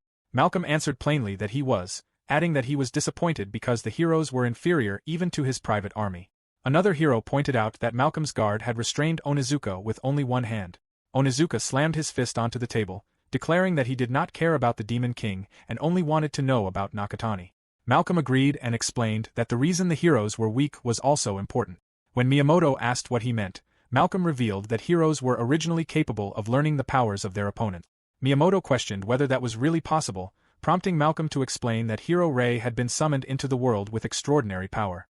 The heroic strength Miyamoto possessed was merely a skill that had originally belonged to Rei. Miyamoto became even more confused as Malcolm continued, explaining that Rei had grown stronger simply by observing the skills of others. In the end, Rei had become so powerful that the world itself could no longer contain him. Miyamoto remarked that such power was excessive. Malcolm, however, considered it acceptable because the newly summoned heroes had inherited all the power Rei had acquired, and they simply needed to unify it. Later, Minace and Akane looked toward Malcolm while Onizuka found the revelation interesting. He concluded that they should learn the powers of other people and considered it easy to imitate someone insignificant. He then shattered the chandelier with his bare hands. The classmate beside him was stunned because that had been his skill and wondered when Onizuka had learned to use it. Miyamoto finally understood the situation. Meanwhile, in town, Melia complained about her tight clothing and the hot weather. Nakatani told her to endure it because she could not walk around town dressed as she had been earlier. Ryan agreed, believing it would be too risky. Wearing the formal attire of a demon lord would be no different from revealing their identities. Nakatani, however, had actually been thinking about how revealing her clothes were and that it was that kind of risk, but he concealed his thoughts and agreed that he had meant the same thing. Ryan suddenly stopped walking and quietly suggested that they be more cautious. She questioned whether Nakatani's profile had only been distributed among thieves and bandits, reasoning that it would be safe for them to remain in town if that were the case. Nakatani believed that it was. Melia remarked that it had been a long time since they had walked around town together while Ryan played with her hair. Ryan explained that she could only accompany them because Melia had left a barrier protecting the demon capital. Melia considered it only natural for royalty to protect their people. She also thanked Ryan for coming with them and expressed that she could rely on her. Something then caught Nakatani's attention. It was a banner, which reminded him of what one of the bandits had told him about Malcolm Salisford, the imperial finance minister. The bandit had described Malcolm as an imperial noble who used money to do whatever he pleased and claimed that he was even worse than thieves. He had also revealed that Malcolm controlled a territory near the empire and that Nakatani would understand what kind of man he was by going there. As Nakatani looked around, he continued recalling the bandit's words. Even considering Malcolm's title, the atmosphere around the capital felt unpleasant, and he thought he heard a passerby complaining about something. Wanting to gather information first, Nakatani proposed investigating the area. Ryan agreed and suggested asking the locals, while Melia also agreed as she sucked on her lollipop. They questioned the townspeople as they traveled, and one of the people they met was crying. Later that day, Nakatani had come to understand that Malcolm truly was the worst. Ryan pointed out that the Salisford family appeared to have a long history. Nakatani explained that the Salisford family had contributed to the defeat of the Demon King 400 years earlier. After developing the technique to summon heroes, they had used the power of the first generation of heroes to conquer the royal capital overnight. While explaining, Nakatani looked toward Melia, but she assured him that he should not worry and encouraged him to continue. Nakatani went on to explain that the heroes had continued to achieve great feats and grow stronger, and that their overwhelming strength had become widely admired among humans. However, the Empire's upper ranks had come to view that power as dangerous. According to the legend, the hero had saved the Empire from disaster by sacrificing his life. In reality, however, the Empire had supposedly feared his power, lured him into the dungeon with a trap, and killed him. Nakatani clarified that these were only rumors, but personally believed they were true because the Empire was capable of such actions. Ryan shared that belief. Ryan further explained that Malcolm, as the finance minister, used his authority and influence to oppress the people. One example was his declaration emancipating slaves. Although it sounded noble, it actually resulted in servants being taken away and handed over to the upper class. The same was done to people from the slums and to orphan children. Ryan added that even the children of ordinary townsfolk were taken away. She could not forgive someone who forcibly took from those without power. Nakatani and Melia smiled. Melia then asked whether Nakatani knew where their enemy was. Nakatani confirmed that he did. He prompted Ryan to come with them, and she hurried after them. Melia then asked if they should buy it. Nakatani wondered what she meant, and Melia explained that they should buy a weapon suitable for him. At the capital, they continued toward the weapons store. Melia pointed out that Nakatani was unfamiliar with the world's customs and offered to explain a little about them while also praising Ryan. Upon entering the store, Nakatani thought that everything was expensive and quietly asked whether they even had enough money to shop there. Melia assured him that it was not a problem because she had sold the materials from the monsters Nakatani had defeated, with the dragon's horn selling especially well. Satisfied with that explanation, Nakatani still had something on his mind, but the weapon merchant interrupted by greeting them. He proudly presented the finest items in the shop and asked for their opinion. He explained that the weapons would not empty their wallets because they were all made of iron, and that both the swords and shields were first-class products. Melia, however, focused her attention elsewhere and asked the shopkeeper about another item as he continued presenting the merchandise. She pointed toward the gloves and the axe displayed on the wall behind the counter. The shopkeeper explained that they were magical tools capable of operating magic. Before continuing, he noticed Nakatani watching him and admitted that such power could not normally be obtained by ordinary humans. He honestly revealed that the items had been made to commemorate the summoning of the heroes and were merely decorations. Melia and Nakatani exchanged glances and smiled. Nakatani pointed out that the items were actually genuine, leaving the shopkeeper taken aback. Ryan quietly slipped behind the shopkeeper and effortlessly picked up the axe, marveling at its excellent quality. The shopkeeper was astonished to see her wield it with such ease. Meanwhile, Melia continued wondering whether it had truly been only a decoration as she watched Ryan. The shopkeeper remained in shock, wondering when a hero surpassing human understanding had come into his store. Nakatani smiled and remarked that the weapons had proven themselves, and Melia decided that they would purchase them. Ryan overheard the decision and became embarrassed, knowing how expensive the weapon was. Melia and Nakatani simply smiled as Melia placed a sack full of money on the counter. She explained to Ryan that the funds had come from selling the dungeon monster materials while the shopkeeper struggled to carry the axe to the counter. After gathering the purchased items, the shopkeeper informed Nakatani that his store conducted many transactions with the Empire, so it always stocked first-class products. He encouraged them to visit again in the future. He then wondered if the feudal lord had also been using the store with that purpose in mind and recalled that Mr. Salisford's requests had been rather unusual. He explained that most of the items had been custom-made by craftsmen and that the requests had all been for weapons ordinary people could not handle. Intrigued, Melia asked the shopkeeper to tell her more and even offered to bribe him for the information. Nakatani smiled awkwardly and remarked that they would probably ask about it anyway, adding that he wanted to see the lord's orders for reference. The shopkeeper replied that the requests had already been completed and asked them to wait while he retrieved them. While they waited, Ryan asked whether discovering Malcolm's orders had been their objective from the beginning. Nakatani admitted that the idea had never even crossed his mind. The shopkeeper soon returned and handed them Malcolm's requests, and they began examining the documents. The scene then shifted to a council meeting, where Malcolm remarked that he had been very cautious and revealed that he had prepared for the possibility that a hero might become an enemy. He explained that although Nakatani had been left behind in the dungeon while badly wounded, they still had to consider the possibility that he had survived. Malcolm clarified that the current issue was that he no longer had someone supporting him. Before he could continue, another person interrupted, pointing out that, more importantly, the Demon King's daughter in the other land should still have been sealed, and questioned whether the seal had been broken. One of the attendees asked whether everything was all right and wondered what Malcolm believed was waiting there. Malcolm confidently assured everyone not to worry, declaring that he would act as the hero in that matter. He explained during the meeting that Dennis had already considered the situation and believed the heroes would continue to grow stronger. Malcolm chuckled, however, because he felt he did not even need to rely on the heroes. He believed his private army alone was more than enough to deal with stray heroes and a little girl. Lord Roy brought up assigning knights as escorts, but Malcolm immediately dismissed the suggestion, considering it completely unnecessary. To an immortal hero, a little girl bound by a sealing curse was not worth deploying the military. Malcolm further remarked that it would only cause problems if Roy interfered with his private army. Dennis then rose from his seat and declared that the meeting had gone on long enough. He proposed leaving the matter, including the management of the heroes, to Malcolm for the time being.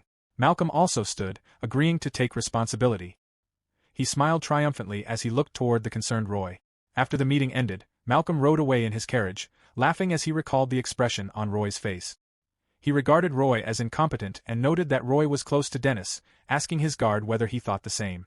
The guard remained silent while Malcolm continued boasting that he possessed wealth, power, and wisdom, making him superior to Dennis in every respect. Even so, he claimed that it did not matter because Dennis's position would soon become his as well. Night fell, and Malcolm returned to his residence, where the butler welcomed him. Malcolm immediately demanded a report, leaving the butler speechless. Malcolm remarked that, without the stray hero, only a little girl remained and asked whether Nakatani was dead yet. The butler nervously bowed and reported that not a single message had arrived.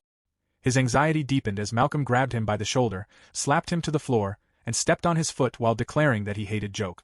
Malcolm repeatedly stomped on him, demanding to know how much money and how many people he thought had been spent on the operation. After venting his anger, Malcolm composed himself while the butler struggled back to his feet.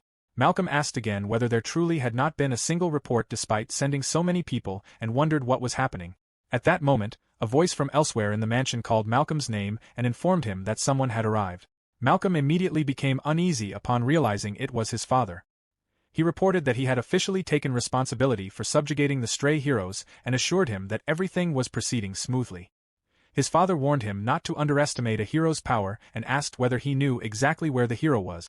Malcolm answered that he did and assured his father there was no need for concern. A short while later, Malcolm strode angrily into another room as the butler hurriedly opened the door for him. Malcolm remarked that he should never have relied on the bandit. Inside the room were a series of prison cells. The butler asked whether he intended to use the imprisoned children.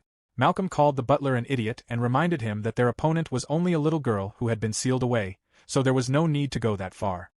He then stopped before one particular cell, looked at the mysterious monster imprisoned inside, smiled, and resolved to help it when the time came. The scene shifted back to the weapons store, where Melia suggested heading to the forest after successfully purchasing their weapons. Ryan expressed concern because they were supposed to avoid that forest due to the wanted posters. Melia assured her that it would be fine, reasoning that there was no way they could be stopped by bandits and thieves hired by someone as insignificant as Malcolm. Nakatani, however, also seemed uneasy about Melia's idea. After they reached the forest, Nakatani asked Melia why they had come there. She explained that she intended to scatter some bait. She then asked Nakatani whether there were any decent people among the heroes.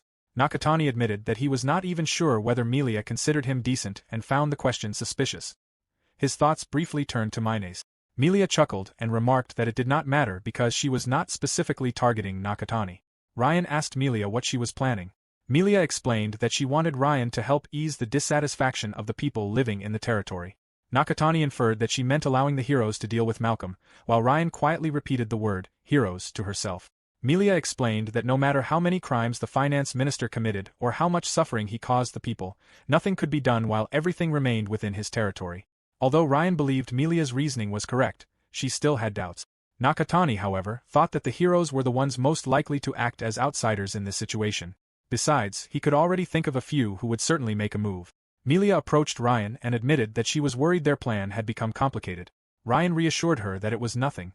Before Ryan could continue, Melia sensed that someone had taken the bait and immediately activated her skill to capture a hooded man. She pinned him to the ground and called for Nakatani, who merely sighed and smiled. Nakatani interrogated the man and asked whether he knew about the heroes. Deciding that the method did not matter, he concluded that a girl would be the most suitable target among them. He instructed the man to deliver a message to the heroes, claiming that the finance minister, Malcolm, was illegally capturing slaves and torturing them for amusement. He then asked whether the man understood, and the hooded man immediately nodded. Nakatani signaled to Melia that everything was fine, and she released the man, who wondered whether they were truly going to let him go. Nakatani warned that there would not be a second chance and asked whether he had any companions. The man hesitantly replied that he could not betray his friends. Nakatani clarified that he did not need to. Instead, he instructed the bandit to tell his companions to deliver the same information to the heroes, explaining that the more people spreading it, the better, even if it reached only one additional person. The bandit revealed that they all bore identifying marks on their bodies, and Nakatani acknowledged the information. Melia then motioned for the bandit to leave, and he quickly disappeared.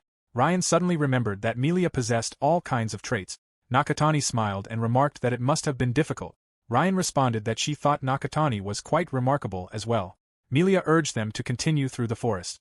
Ryan asked whether they would be repeating what they had just done many more times.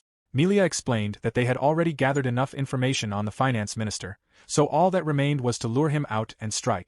Still concerned, Ryan admitted that Malcolm did not seem like the type to call for reinforcements and agreed that this was also true regarding his military strength as they continued deeper into the forest. At the finance minister's territory, at Training Ground 1, the heroes continued their relentless training. A beam of magic struck the ground and Miyamoto, who had cast it, considered the result impressive. The other heroes remarked that, despite everything that had happened, Miyamoto was still truly exceptional. They admired his talent, noting how quickly he had made his newfound power his own. In contrast, Onizuka dismissed the others as insignificant, pointing out that none of them could use skills and possessed only basic abilities. When another hero remarked that it could not be helped, Onizuka became even more irritated. Akane observed the training, and felt that only a few of their classmates seemed genuinely motivated. Minace disagreed, insisting that everyone was trying their best. She explained that she was also working to become stronger because she was determined to bring Nakatani back this time. Akane and another classmate looked at her with concern. Several other heroes joined the conversation and remarked that Minace was still clinging to the same idea, believing that what she hoped to accomplish was impossible. Another classmate pointed out that the previous battle had been especially severe and believed that Mizune's, whose arm had been amputated during the fight, had been affected the most. Minace clarified that nothing terrible had happened to her personally and explained that she had simply fainted. Meanwhile, Akane and Minace overheard another conversation among their classmates about the training ground being located within Malcolm's territory. They wondered whether anyone had heard anything dangerous about him. One classmate mentioned rumors involving slaves. Another believed that such things were simply part of how the world worked, though it still sounded terrible. They worried that they might one day become slaves themselves and feared what would happen if that occurred, concluding that they needed to be able to fight when the time came. The discussion then shifted to how only Miyamoto was learning skills, leading them to believe it would be better to remain behind him instead. Their conversation came to an end as Malcolm entered the training ground with his guard and inspected their progress. Miyamoto reported that the training had gone well and expressed gratitude, explaining that he had managed to acquire a few skills and abilities. Malcolm scoffed at the response, dismissing the achievement as merely a few skills. Before Miyamoto could respond, Malcolm remarked that it did not matter if they were unable to use many skills because his private soldiers were strong enough. Onizuka, wearing a dark expression, demanded to see Malcolm's private soldiers.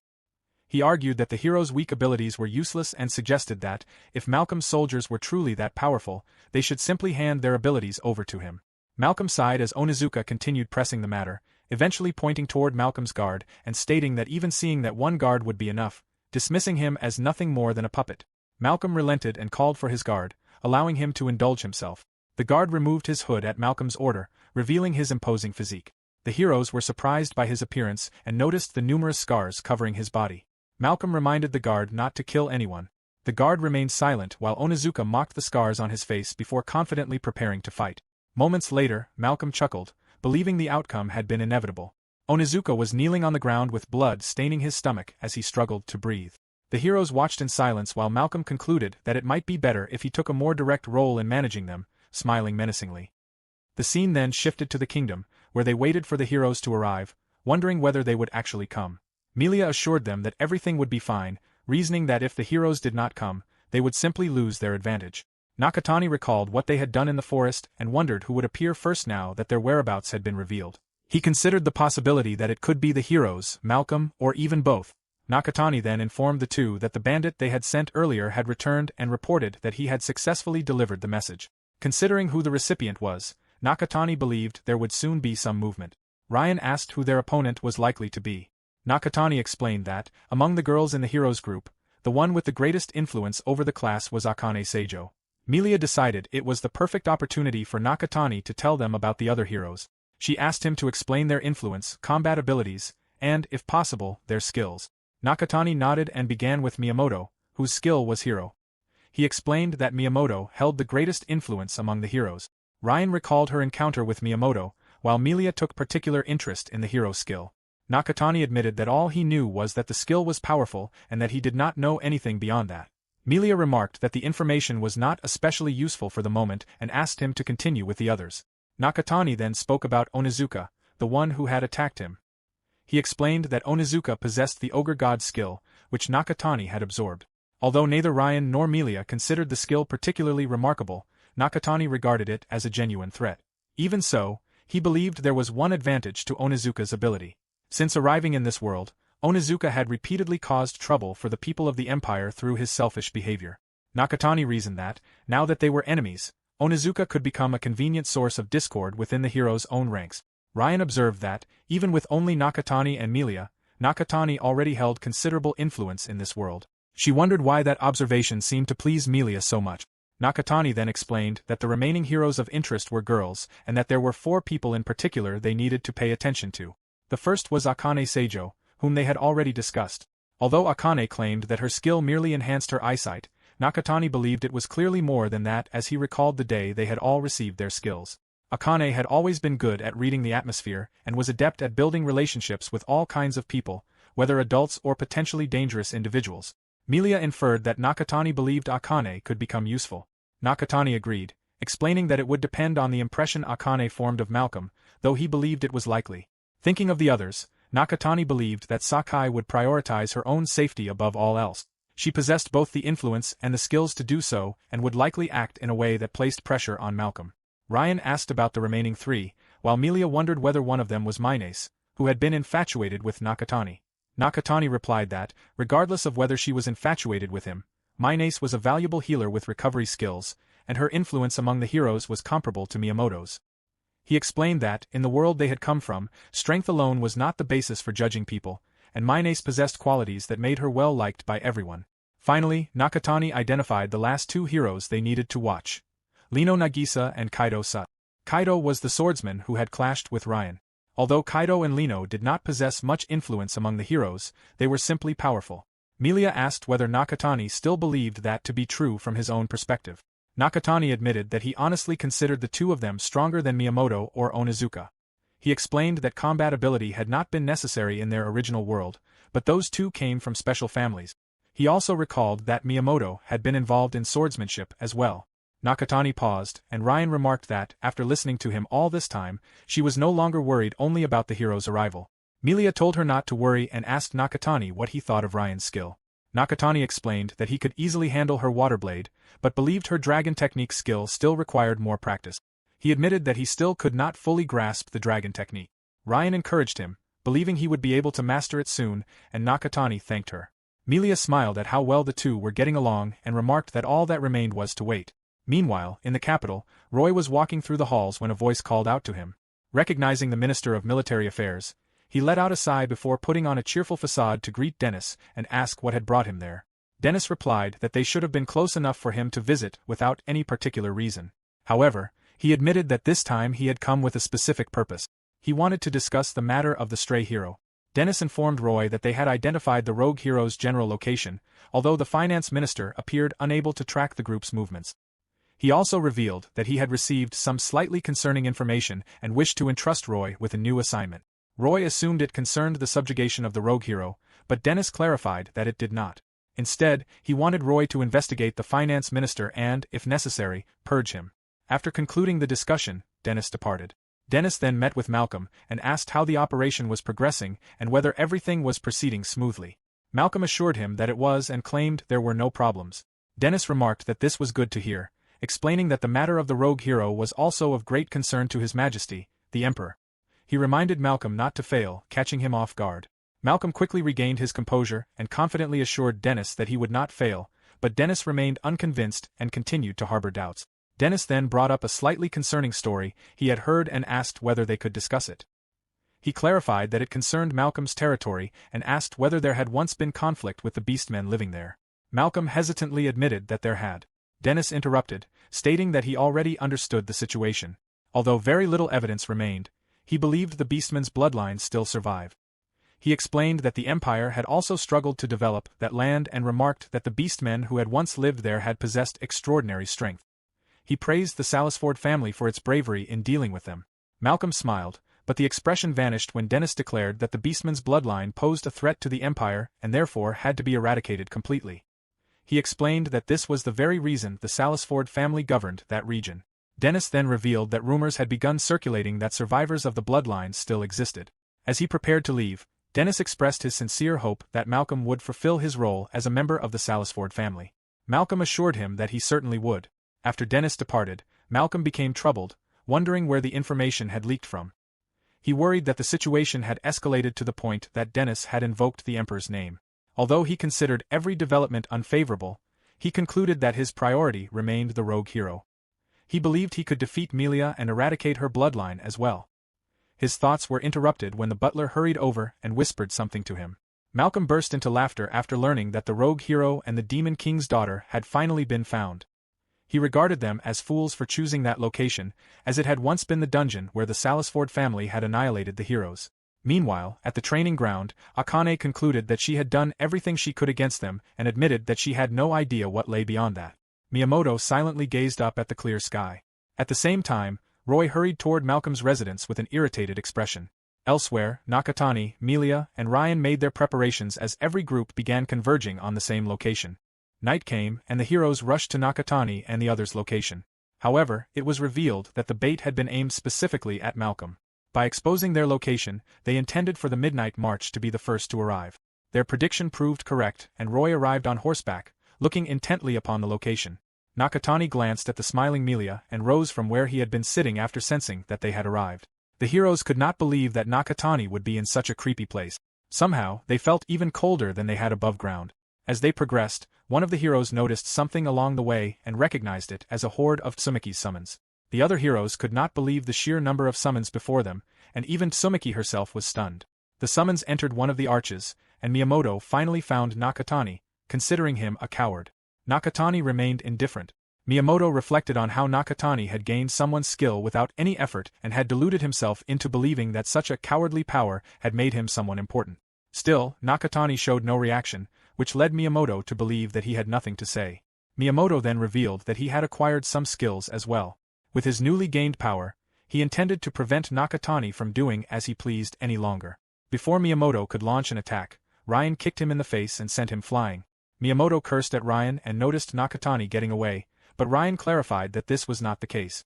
She launched another attack, which Miyamoto avoided, while making it clear that an opponent like him was not even worth Nakatani's time. As Ryan and Miyamoto engaged in battle, Nakatani and Melia exchanged smiles, both understanding that their goal was to bring down the Imperial Treasurer, Malcolm Salisford. They were determined to expose his corrupt use of slaves and bring that information back to the heroes. For that reason, they wanted to avoid fighting the heroes as much as possible. Nakatani only wished that they had remained quiet until at least after Malcolm arrived. Meanwhile, Onizuka silently watched Ryan's one-on-one battle with Miyamoto as Miyamoto struggled to fight her off. She repeatedly got in his way, forcing him to call the other members and order them to surround her. They complied and rushed toward Ryan while Miyamoto made it clear that they would deal with her first. Ryan merely wore an annoyed expression. The battle was suddenly interrupted by a form of machinery emerging from behind them. One of the heroes wondered what was happening, while another realized that his skills could no longer be used. The same thing was happening to Miyamoto. From a distance above them, Malcolm called them idiots and explained that the location had been created to seal away a hero. He grinned when Miyamoto noticed him. Miyamoto and Melia listened as Malcolm praised them for doing well by binding Melia and Miyamoto to the location, claiming that they deserved praise as heroes. Malcolm pointed toward the monument behind them and explained that it contained a barrier capable of sealing away what they called skills. Miyamoto finally realized that this was the reason he had lost his skill. Meanwhile, the other heroes began to panic as they struggled to understand what was happening. Their complaints and confusion irritated Malcolm, who mercilessly explained that the hero Rei, whom he had mentioned before, had also died trapped within this barrier. One of the heroes recalled Rei, the hero who was said to have been so powerful that the world itself could not handle him. Meanwhile, Miyamoto finally realized that, under these circumstances, Nakatani was now merely an ordinary person, meaning they could handle him. Malcolm paused for a moment before clarifying that he would actually kill them all. He added that the heroes were not only unnecessary but were simply in his way. The heroes could not believe what they were hearing, while Malcolm merely smiled and Melia continued listening to the conversation. Suddenly, the story shifted to a flashback, where Malcolm stood on his balcony reflecting on how he had been left on his own while everyone continued talking about the hero. From inside, Roy questioned whether authority over the heroes had truly been given to Malcolm, while Dennis believed that Malcolm was the right person to lead the Knight's Order and entrusted it to him wholeheartedly. Back in the present, Malcolm believed that even without relying on a hero, his own strength was enough to handle any demon that came their way. Following Malcolm's orders, the Beastmen were released and launched forward, but the heroes reacted quickly. Ino and Kaida successfully took out several of the Beastmen, and after observing their opponents, Nagisa understood what needed to be done. The brawl began, and some of the heroes could not believe that their opponents were real. Nakatani and Ryan fought on par with the Beastmen, causing the heroes to question whether they were monsters themselves. Watching them, Malcolm remarked that they were like beasts enjoying the hunt. After all, they were called Beastmen, though he believed they were merely Beastmen who should be controlled. Another beast launched itself at Ryan, who swiftly swung her axe while Nakatani backed her up.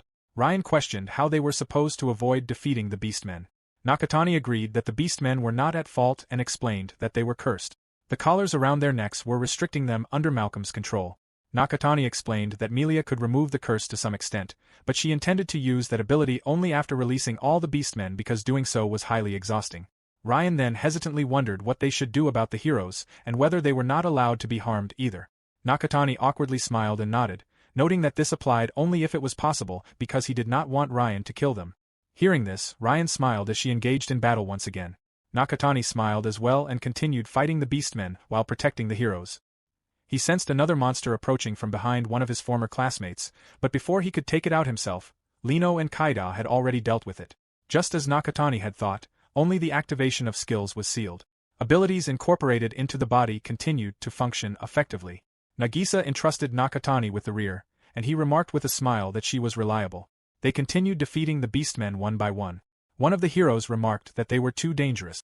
It seemed that the four of them could handle the situation alone, and at this rate they could. Another hero considered this a good development, as running away was no longer an option, so they should support the four. He rushed toward them before he could be warned and died in an instant when his head was torn in half. They all watched in horror as their classmate died just like that. Misane thought that she should heal him, but Akane reminded her that none of them could use their skills and that healing him would be impossible with his head cut off. Malcolm laughed and praised the Beastmen for a job well done, noting that the heroes were now one down. He continued to revel in the situation, finding it nice and truly refreshing. Nakatani, however, remained silent as he walked through the battlefield, frightening some of the Beastmen in the process. Malcolm continued encouraging the Beastmen to attack the heroes and ordered them to make sure that they killed the women as well. Ryan had a frightened look on his face as he saw Nakatani glaring at Malcolm from above, intimidating everyone, even Miyamoto. Malcolm considered Nakatani's behavior impudent, but before he could finish, Nakatani blew out one of Malcolm's ears and proceeded to absorb one of their dead classmates' skills. Malcolm cursed Nakatani and ordered the butler to release the other beasts. The butler hesitated and sought confirmation that it was truly acceptable to do so. Malcolm insisted that it did not matter even if they became somewhat uncontrollable, as the magic tool on his hand could handle them. The Beastmen began shaking and covering their ears as they twitched from it, and even Malcolm's guard looked concerned. Malcolm urged the butler to hurry and bring out the other beasts, then scoffed as he declared that once they faced his secret weapon, they would not stand a chance. He ordered Nina and Nona to annihilate the heroes along with the strays. One of them grinned as she rushed toward Nakatani and urged him to play before sending him crashing into a pillar in an instant. Before Ryan could react, one of the Beastmen, Nina, informed Ryan that she was with her. Nina then scolded Nona for trying too hard and reassured her that it was fine. Nona reassured Nina in return that everything was fine because they were still alive after all. In Chapter 18, Melia made her way to the barrier and placed her palm against it. She communicated with Nakatani and asked him to buy her just a little more time. He scoffed and signaled that he understood. The fight continued as the twins pointed out that constantly running away was boring, while Nona knew that Nakatani was strong after all. The twins quickly attacked Ryan and Nakatani once again. Nakatani prepared to attack and used Ice Crystal. The twins were surprised that he could use a skill under the barrier, and Ryan was confused as well. It was revealed that Nakatani could manage it by putting more magic power into the skill than the barrier anticipated. Before he could finish his thoughts, Nina rushed at him once again. She laughed as Nona assured her that she would cover the back. Nakatani now faced both twins at once. One of them remarked that he looked much more delicious than Ryan, while Nona pointed out that he carried such a nice scent and insisted on helping herself. Nakatani was quick to counter and activated Whirlwind. However, the twins still managed to get a bite and complimented Nakatani on his great taste. They remarked that he had such a unique flavor that they could become hooked on him. Nakatani clarified that he was not happy and set the twins on fire. He soon realized that what he had done was bad because he had accidentally counterattacked. The twins merely laughed it off and sneezed the fire away. One of them remarked that it was so dusty, while Nakatani smiled softly. Meanwhile, the heroes watched the battle unfold, confused by what was happening because everything was moving too quickly for them to see.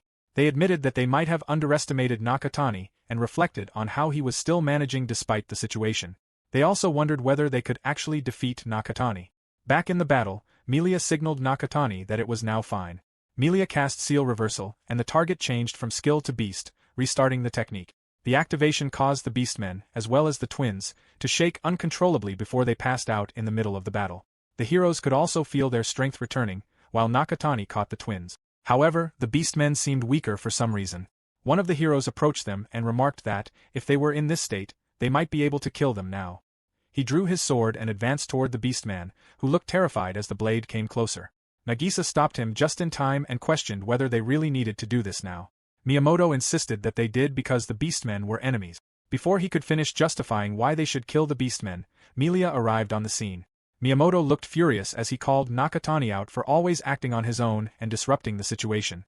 He remembered every time it had happened, even from their original world, and how Nakatani always acted on his own. Nagisa abruptly cut him off and pointed out that this simply meant things had not gone the way Miyamoto wanted. Miyamoto fell silent, while everyone figured out how Nakatani intended to resolve the matter. Nakatani explained that if they could do something about Malcolm, they intended to back off. They looked toward Malcolm, who was beyond frustrated. He demanded that they not mess with him and questioned what the heroes were thinking, as he was not finished with them yet. Roy appeared from behind just in time and struck Malcolm on the neck, surprising the heroes with his presence. Roy announced that, regarding the matter, they would like to impose a strict punishment from their side, and he determined that their target was not here after all. He also revealed that he was pursuing Chancellor Malcolm and that baring one's fangs against the Empire's heroes was by no means a permissible deed. Roy believed that he could be of more use than leaving the matter to the heroes and sought their opinion on it. Nakatani remarked that Roy was quite the humble one, and Roy laughed it off while admitting that he unfortunately had not brought enough forces to face all of them. Melia then informed Roy that there was a condition to all of this: they were taking the beastmen with them. She declared that, as an empire, they might not be able to overlook that and asked Roy whether they had any other choice. Roy paused for a moment and gathered himself before concluding that it seemed the barrier no longer had any meaning. Moments later, the situation had calmed down. Miyamoto confronted Nakatani and questioned how long he planned to continue acting selfishly like this as he gritted his teeth. Nakatani remained silent, turned his head away from Miyamoto, and proceeded to leave with everyone, while Miyamoto remained kneeling on the floor in anger. At the Empire, Malcolm slowly opened his eyes. The king himself was there and confirmed that Malcolm was awake before demanding that he reveal all the details. Malcolm looked panicked and scared. Morning came at the Empire, and the king declared that the situation had become something that could no longer be ignored. Dennis agreed and added that, until then, Nakatani had merely been a hero separated from his group who went everywhere with the descendant of the Demon King. However, the situation had changed with the addition of the beastmen under Malcolm, who was now tied up and looking down at the floor. Roy apologized, but Dennis commended him for doing a good job and admitted that he had not had a good outlook on the situation either. Dennis then turned his attention to Malcolm and remarked that he had not expected him to be this stupid. Malcolm could only sweat profusely. Dennis considered the descendant of the Beastkin, the survivors of the Dragon tribe, and the Demon Lord's daughter, along with Nakatani, who had now become the strongest among the heroes. He added that if Malcolm wanted to deal with all of them at once, he would need to take full responsibility, making Roy's decision to return a wise one. Dennis then approached Malcolm and informed him that they now needed to appoint a new Minister of Finance, as Malcolm had originally been meant to be dealt with by the hands of one of the heroes. Malcolm desperately pleaded with Dennis, but Dennis questioned whether Malcolm still did not understand the situation he was in. Dennis clarified that the only remaining issue was the well-being of Malcolm's family. He further explained that nobles possessed special privileges, but those privileges also came with responsibilities, and that responsibility was extremely heavy. When a noble failed, he had to take responsibility with his entire noble bloodline. The guards proceeded to take Malcolm away while he continued desperately trying to reason with Dennis. Dennis could not bear to look at him until the end and determined that Malcolm was unfit to be a noble. Malcolm began crying as he was taken away and desperately demanded that the guards let him go, continuing to claim that he was the Minister of Finance. Another guard arrived and knelt before Dennis. Dennis questioned what was happening and asked whether the knight had rushed in despite knowing that this was the throne room. The knight hesitantly answered no while stuttering. Another man came to the knight's defense and urged Dennis to listen so that he could understand. The man was the Foreign Affairs Minister, Valias, who had just returned. Valias confirmed his return, but more importantly, he insisted that they listen to what the panicked knight had to report. The knight reported that he had information regarding the heroes. Onizuka had murdered 3 other heroes and fled with 2 others. Valias remarked that he had only just returned and had never seen a situation like this with his own eyes, but there was no doubt about the report. Hearing this, Roy rushed out of the throne room. Dennis entrusted the matter to him and placed his expectations on Roy. Roy understood. The scene shifted to Missane, who repeatedly attempted to cast healing magic. She continued trying until her hands began to shake and tears started falling from her eyes because she was unable to save her 3 classmates who had died. One of the heroes wondered what they were going to do about the situation and reflected on how they had been friends since arriving in a different world. Another blamed himself for being unable to do anything. Roy made his way out of the throne room and saw Nakatani waiting outside. Roy asked for an explanation of the situation, and Miyamoto blamed Nakatani and Onizuka for messing everything up. He claimed that they had simply done whatever they wanted and destroyed everything. Lino and Kaida sighed and offered to explain the situation to Roy instead.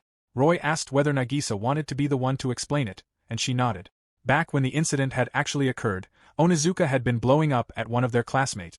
She stood firm in her position and intended to repeat it as many times as necessary, believing that Onizuka was being too selfish. Even though they had been thrown into a world like this and all had to support one another, she was fed up with him arbitrarily rampaging and disturbing the atmosphere around them. Before she could finish, Onizuka grabbed her by the collar and prepared to punch her, overwhelmed by how annoying he found all his classmates and angered by what he considered her arrogance. He struck her, but the punch was too strong and crushed her head, sending one of her eyeballs flying away. Onizuka himself was surprised, while the heroes screamed in shock. He could not believe what he had done, but the other heroes tried to make him understand that the situation was not a joke. Onizuka merely laughed and considered what had happened to be what it meant to be a man. He then turned his attention to the others, and the heroes questioned what was wrong with him. Onizuka grinned and mercilessly killed them at the same time. He laughed hysterically, feeling good about what he had done. Onizuka then turned toward Missane, who was frightened, and approached her because of her convenient skill. He ordered her to give the skill to him, but Lino and Kaida reacted quickly and countered him before he could even reach Missane. Onizuka stopped, and that was how the incident ended. Nagisa clarified that she had been resting in another room, which was why she had arrived late. She also explained that Onizuka disappeared when he saw them and forced 2 other men to go with him. Miyamoto scoffed and pointed out that they used to hang out together before calling them selfish. Roy could only remain silent. Back at the demon capital, Nakatani now understood the situation. Milia pointed out that the beastmen had quite a large family, and Riing agreed with her sentiment. Nakatani expressed that he did not mind bringing them there, but wondered whether they were now going to live with them. Milia answered yes, but clarified that she would not allow everyone to live the way Nakatani used to before. Nakatani wondered what she meant by that, and Milia revealed that she would make a new country. Nakatani remarked that he would make the new country, and Ryan asked whether that was the case. Milia simply smiled. Nakatani observed that it was going to take a while, but now was the right time. The Empire had lost a minister who supported their country and 1 hero, so he believed that the Empire would definitely remain in chaos for a while. Nakatani then asked whether the new country would be located where the demon territory had originally been. Milia explained that it would eventually be there, but first, she would turn the area into a new city for demons. Milia's words triggered many memories within Ryan, making her smile, which Nakatani noticed. Nakatani then wondered what he should do if Milia was going to build a country. Milia gave the matter some thought, but before she could reveal her answer, the twins rushed toward Nakatani and hugged him, complimenting him for being delicious. Ryan became worried, while Nakatani expressed that it hurt. Nina and Nona were now awake, and both greeted him with a good morning. Nakatani tried to get the twins away from him, but one of them refused because she was hungry. Seeing this, Ryan remarked that the twins really seemed to miss Nakatani. Milia added that only Nakatani could take care of the twins. However, the mood suddenly shifted when Nakatani noticed one of Malcolm's previous guards together with the beastmen and called out to him. Nakatani was sure that the guard had heard they were going to build a new country. The guard replied that they were making a big deal out of it. Nakatani agreed that they were indeed making a big deal out of it, but clarified that what he meant was that the daughter of the Demon King, Ryan's father, had also been the head of a country.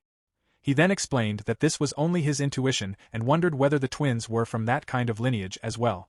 The guard questioned why Nakatani thought so, and Nakatani repeated that it was simply his intuition.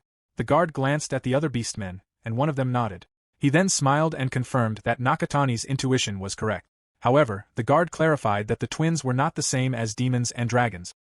He explained that he had been living with them and that they had originally been a group of special individuals among the beastmen. They were different from their ordinary relatives. The guard showed Nakatani that he possessed too much power and explained that, among them, the twins were supposed to be a special existence. Nakatani wondered whether they really were. The guard then shared that their predecessor had been a very good person, powerful and sometimes sensitive. He remembered following such a leader, and he intended to follow the twins as well. Meanwhile, Nakatani happily told him that the creation of a country did not mean much to the beastmen. The guard remained silent as Nakatani waited for his reply. Nakatani added that as long as the guard was willing to become independent, Melia was fine with it. Melia confirmed that she was, and pointed out that the one in charge was the strongest hero, so there was no need to worry about it. Melia smiled and turned toward Nakatani, who smiled as well. Back at the Empire, Roy had just finished sharing his report with the king and the other ministers. Dennis thanked him and informed him that Roy could step back now. The king exclaimed that the number of matters requiring attention had increased.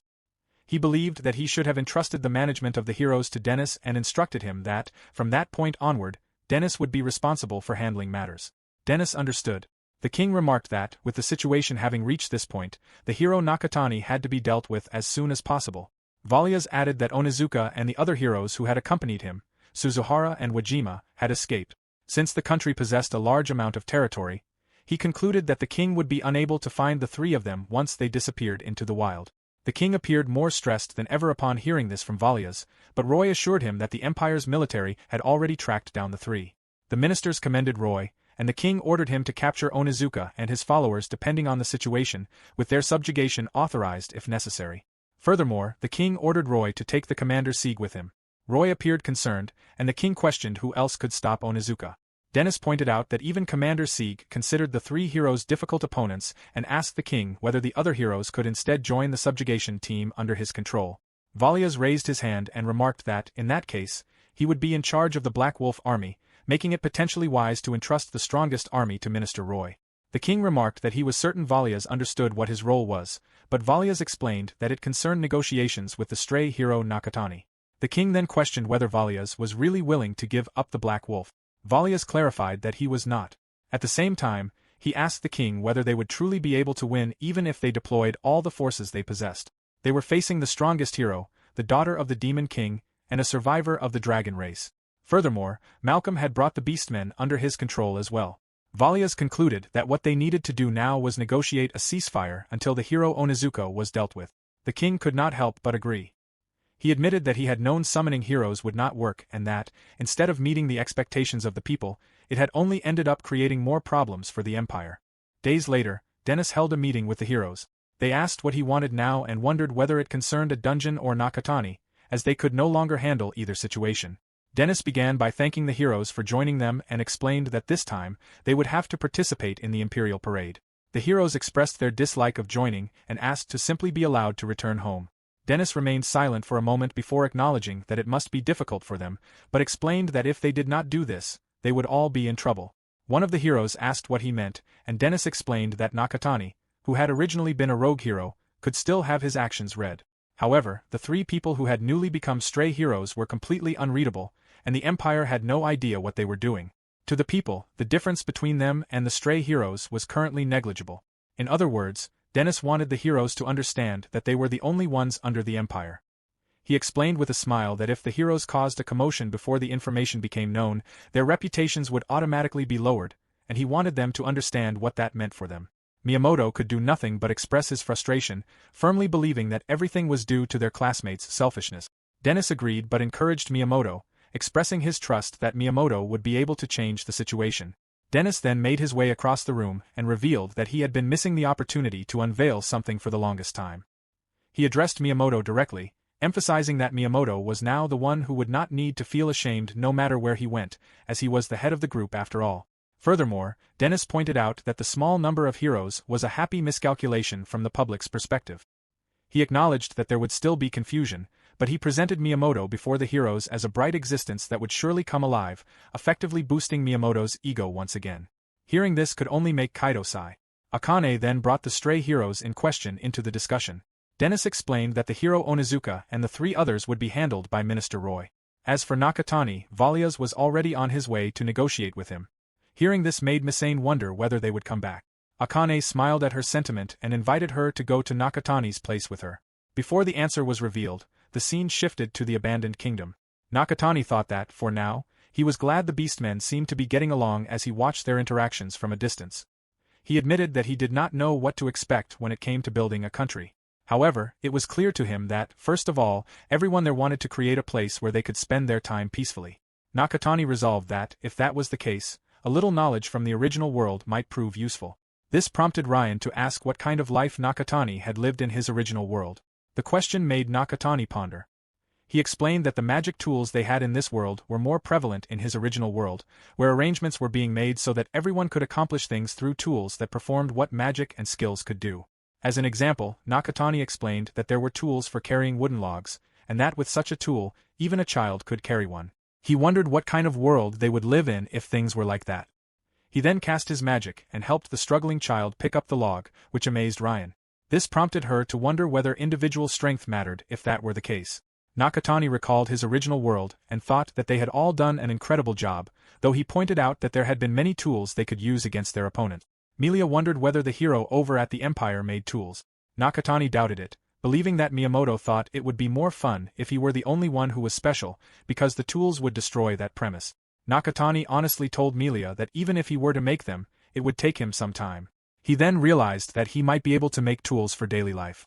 For example, doing laundry required hands and magic, so he wondered whether it would be much easier if such a chore could be done automatically. Ryan could not believe that such a thing was possible. Nakatani considered the convenience of creating a washing machine itself with magic.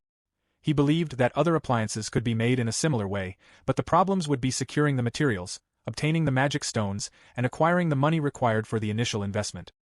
His train of thought was cut off when one of the twins called to him and notified him that someone was there. Nakatani's expression darkened as Valias approached. Valias remarked on how scary Nakatani's glare was and asked him not to give him such a frightening look because it would shorten his lifespan. Nakatani did not bother with the small talk and directly asked who he was. Valias introduced himself as the Minister of Foreign Affairs of the Holy Empire Valencia, Valet Samatil, and announced that he had come there to negotiate. Nakatani began wondering what the condition could be. Valet assured them that there was no need to worry, pointing out that if they had hostile intentions, they would not have come in the first place. The twins sniffed the visitors from the Empire and confirmed that Valet was not lying, convincing Nakatani to hear him out. Valet began by sharing information regarding Onizuka, who had now become a stray hero. Judging by Nakatani's reaction, Valet had expected that he did not know about this and proceeded to explain the situation thoroughly. As the meeting continued, Valet was served coffee. Milia asked where Onizuka and the others were going. Valet confidently confirmed that he knew and informed them that Roy was chasing them. Roy was one of the most prominent talents in the history of the Empire. Valet assured them that they did not need to worry about tracking Onizuka and the others down. Ryan seemed uneasy and expressed her dislike of what Valet was saying. Nakatani could not help but agree with Ryan, considering that Valet was the one saying it. Milia wondered whether Valet meant that, even if they knew where Onizuka and the others were, there was no way to defeat them. Valet confirmed that she was correct and revealed that this was the purpose of their visit. Ryan could not believe that they wanted Nakatani and the others to fight Onizuka. Valet bluntly confirmed that this was indeed what they wanted. Ryan could not help but think that it was a trap for Nakatani, but he remained calm and clarified whether they were asking him to do this for free for the Empire. The knight handed a document to Valet, who informed Nakatani that there would of course be rewards. The reward consisted of a ceasefire. The document stated that until they captured or defeated the hero Onizuka, the Empire would have no way to attack Nakatani anyway. Milia wondered whether there was something the Empire could do for them in return. Valet honestly did not think so, but at least there was something he could do. He could promise not to share what he had seen that day with the Empire, and that alone would be worth something. Nakatani still had suspicions about the fact that a minister of the Empire would turn a blind eye to the building of a new nation. Ryan pointed out that there was no guarantee of anything. In response, Valet pointed out that this was only the beginning for them. From the looks of things, he observed that there must be a shortage of materials for the inhabitants. Valet informed them that they first needed to arrange those materials for themselves and, considering what Nakatani and the others were trying to accomplish, assured them that they did not need to worry about the money. He promised to obtain as much as he could. Nakatani could not believe that Valet would go to such lengths. Valet explained that, in this situation, the negotiation was the most important thing because if it failed, the empire would be finished. Melia then made it clear that she did not know whether Valet fully understood their intentions, but she clarified that they were there for the end of the empire. Valet questioned whether that was really true as Melia took a sip from her cup. Valet tested her statement by pointing out that if she was truly serious, she should take his head and attack the empire immediately.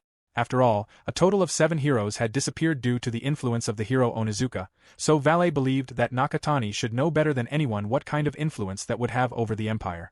Ryan asked what Nakatani thought of the entire negotiation. Nakatani admitted that he had never experienced life or death before and therefore did not think he could show his true power at that moment. Valet explained that the empire's war potential was scattered and that the heroes and others were in a situation where they were rather overwhelmed. However, he predicted that they would not move, probably because there were things that needed to take precedence over revenge at that moment. Valet's remarks made Melia stare out the window, where beastmen and demons could be seen watching. Melia understood his point. Just as Valet was about to sign an agreement, Melia informed him that he did not need a piece of paper because the agreement was with none other than Valet himself. Her remark confused Nakatani. Valet praised Melia and wondered how long she had been aware. Melia admitted that he was right and explained that, if she had to say when she realized it, it was while they were having tea. To Nakatani's surprise, the old man Valet, along with his knights, transformed into a young man with pointed ears. He admitted that he was no match for Melia. Nakatani and Ryan were puzzled, as were the beastmen, while Melia smiled upon discovering that elves were still alive. Valet, who was now an elf rather than the old man, explained that elves were a species that would not die out in 400 years or so after all. Melia simply smiled as Nakatani and Ryan still did not understand what was happening. Melia explained that a mythical race had survived. She added that the elf before them was a top minister in a human supremacist empire and wondered how long he had been mixed in. The mysterious elf explained that, in 100 years, no one had cared. Nakatani wondered how long he could mimic and pointed out that if he had looked like his elf form from the very beginning, the story would have gone smoothly. With a snap of his fingers, flowers sprouted around Nakatani. Valet explained that the display was not very artistic. The mysterious elf then returned to the topic of their contract. A few days later, under the bright sun in the empire, a parade was held for the heroes. Crowds gathered around them as Miyamoto looked over them with a scoff. The other heroes wondered why Miyamoto was in such a bad mood. The reason was that a bunch of girls had suddenly disappeared, and the missing girls had originally been supposed to become part of his harem. Meanwhile, Nagisa and Kaido stood at a distance, observing the frustrated Miyamoto. Back at the abandoned palace, Valet took his leave as Nakatani watched him go farther into the woods. A kid tugged at Nakatani's clothes from behind while the others stood behind him as well. Nakatani patted the child on the head and smiled at him. They informed the beastmen and the demons about what had happened during the negotiation with the minister, and they were happy to hear the good news. Nakatani could not help but agree with Ryan that what had happened was surprising, but he pointed out that they now had more allies. The elf had promised materials and financial support.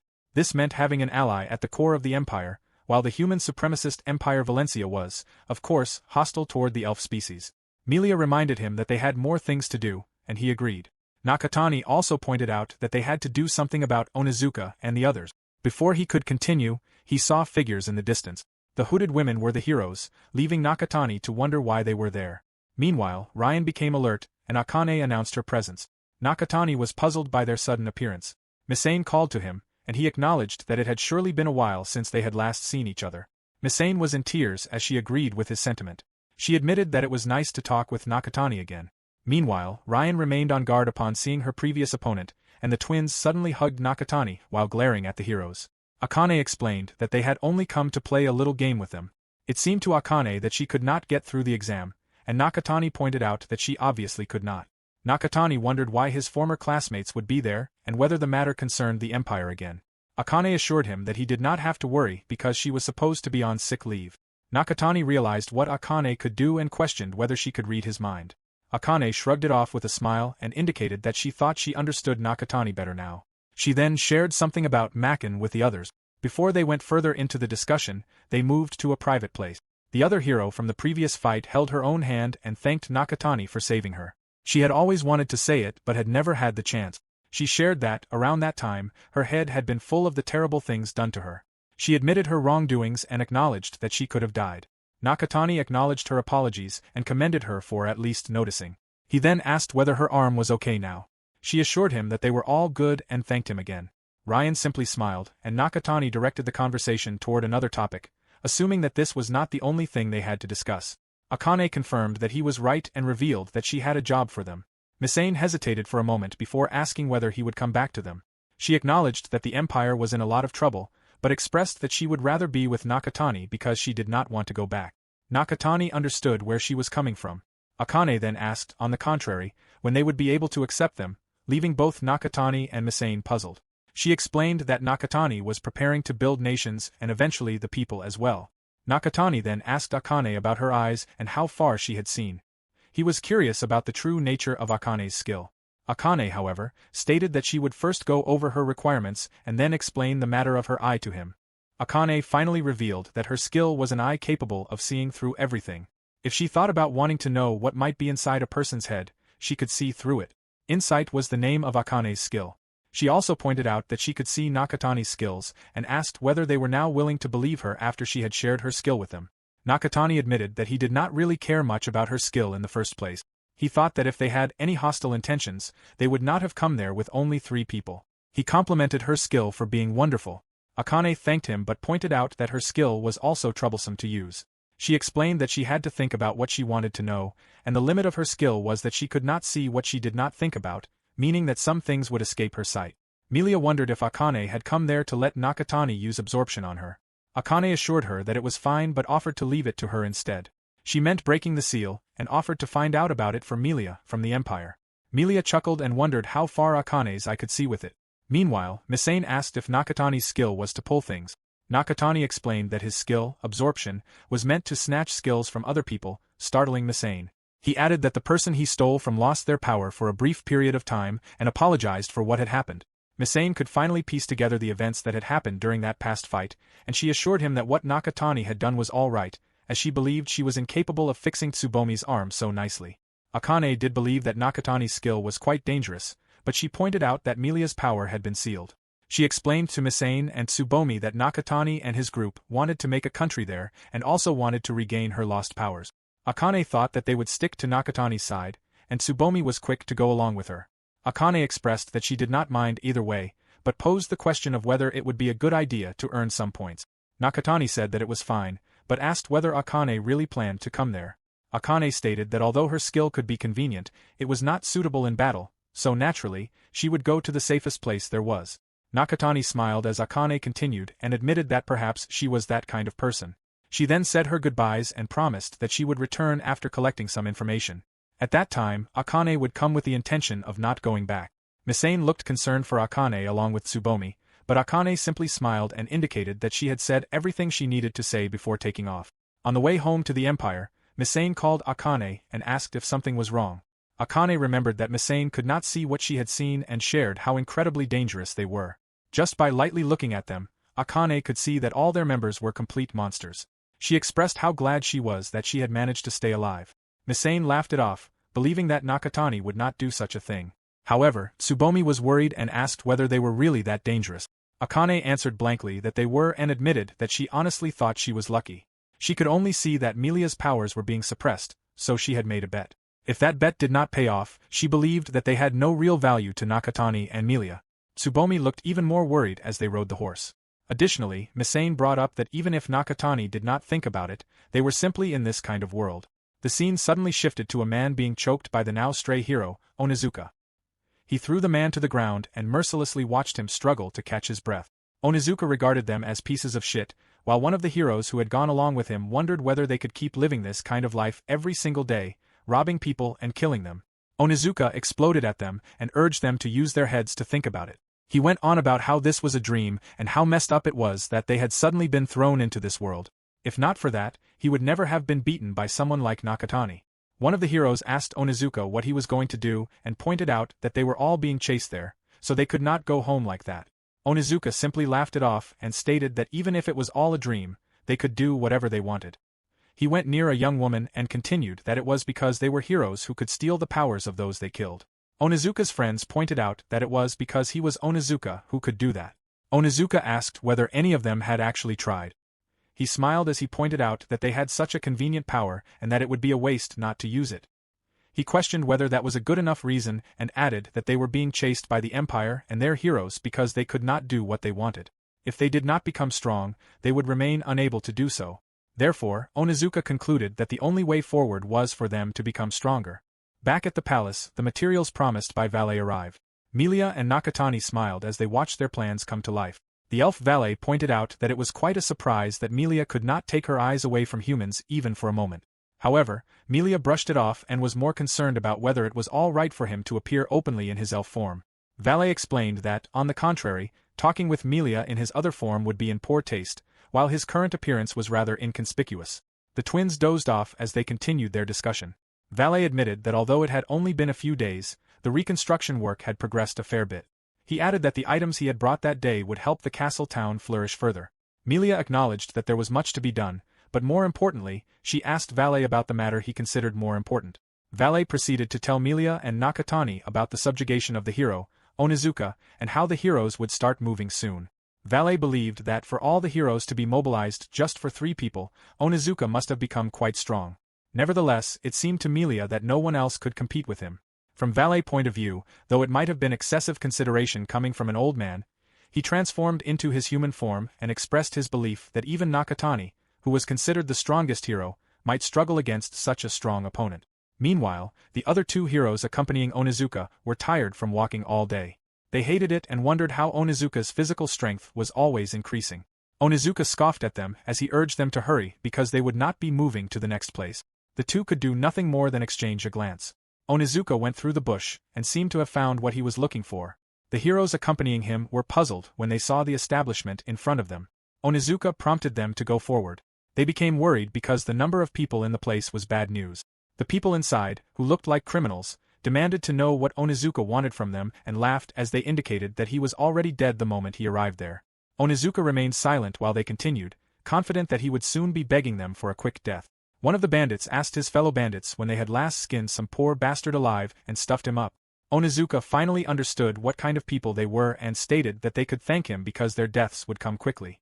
Before the man could understand what was happening, 3 of his fellows had already been killed.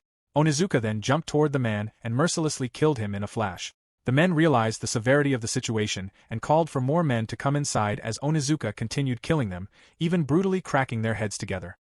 He happily indicated that he was already going inside and called for the heroes to follow him.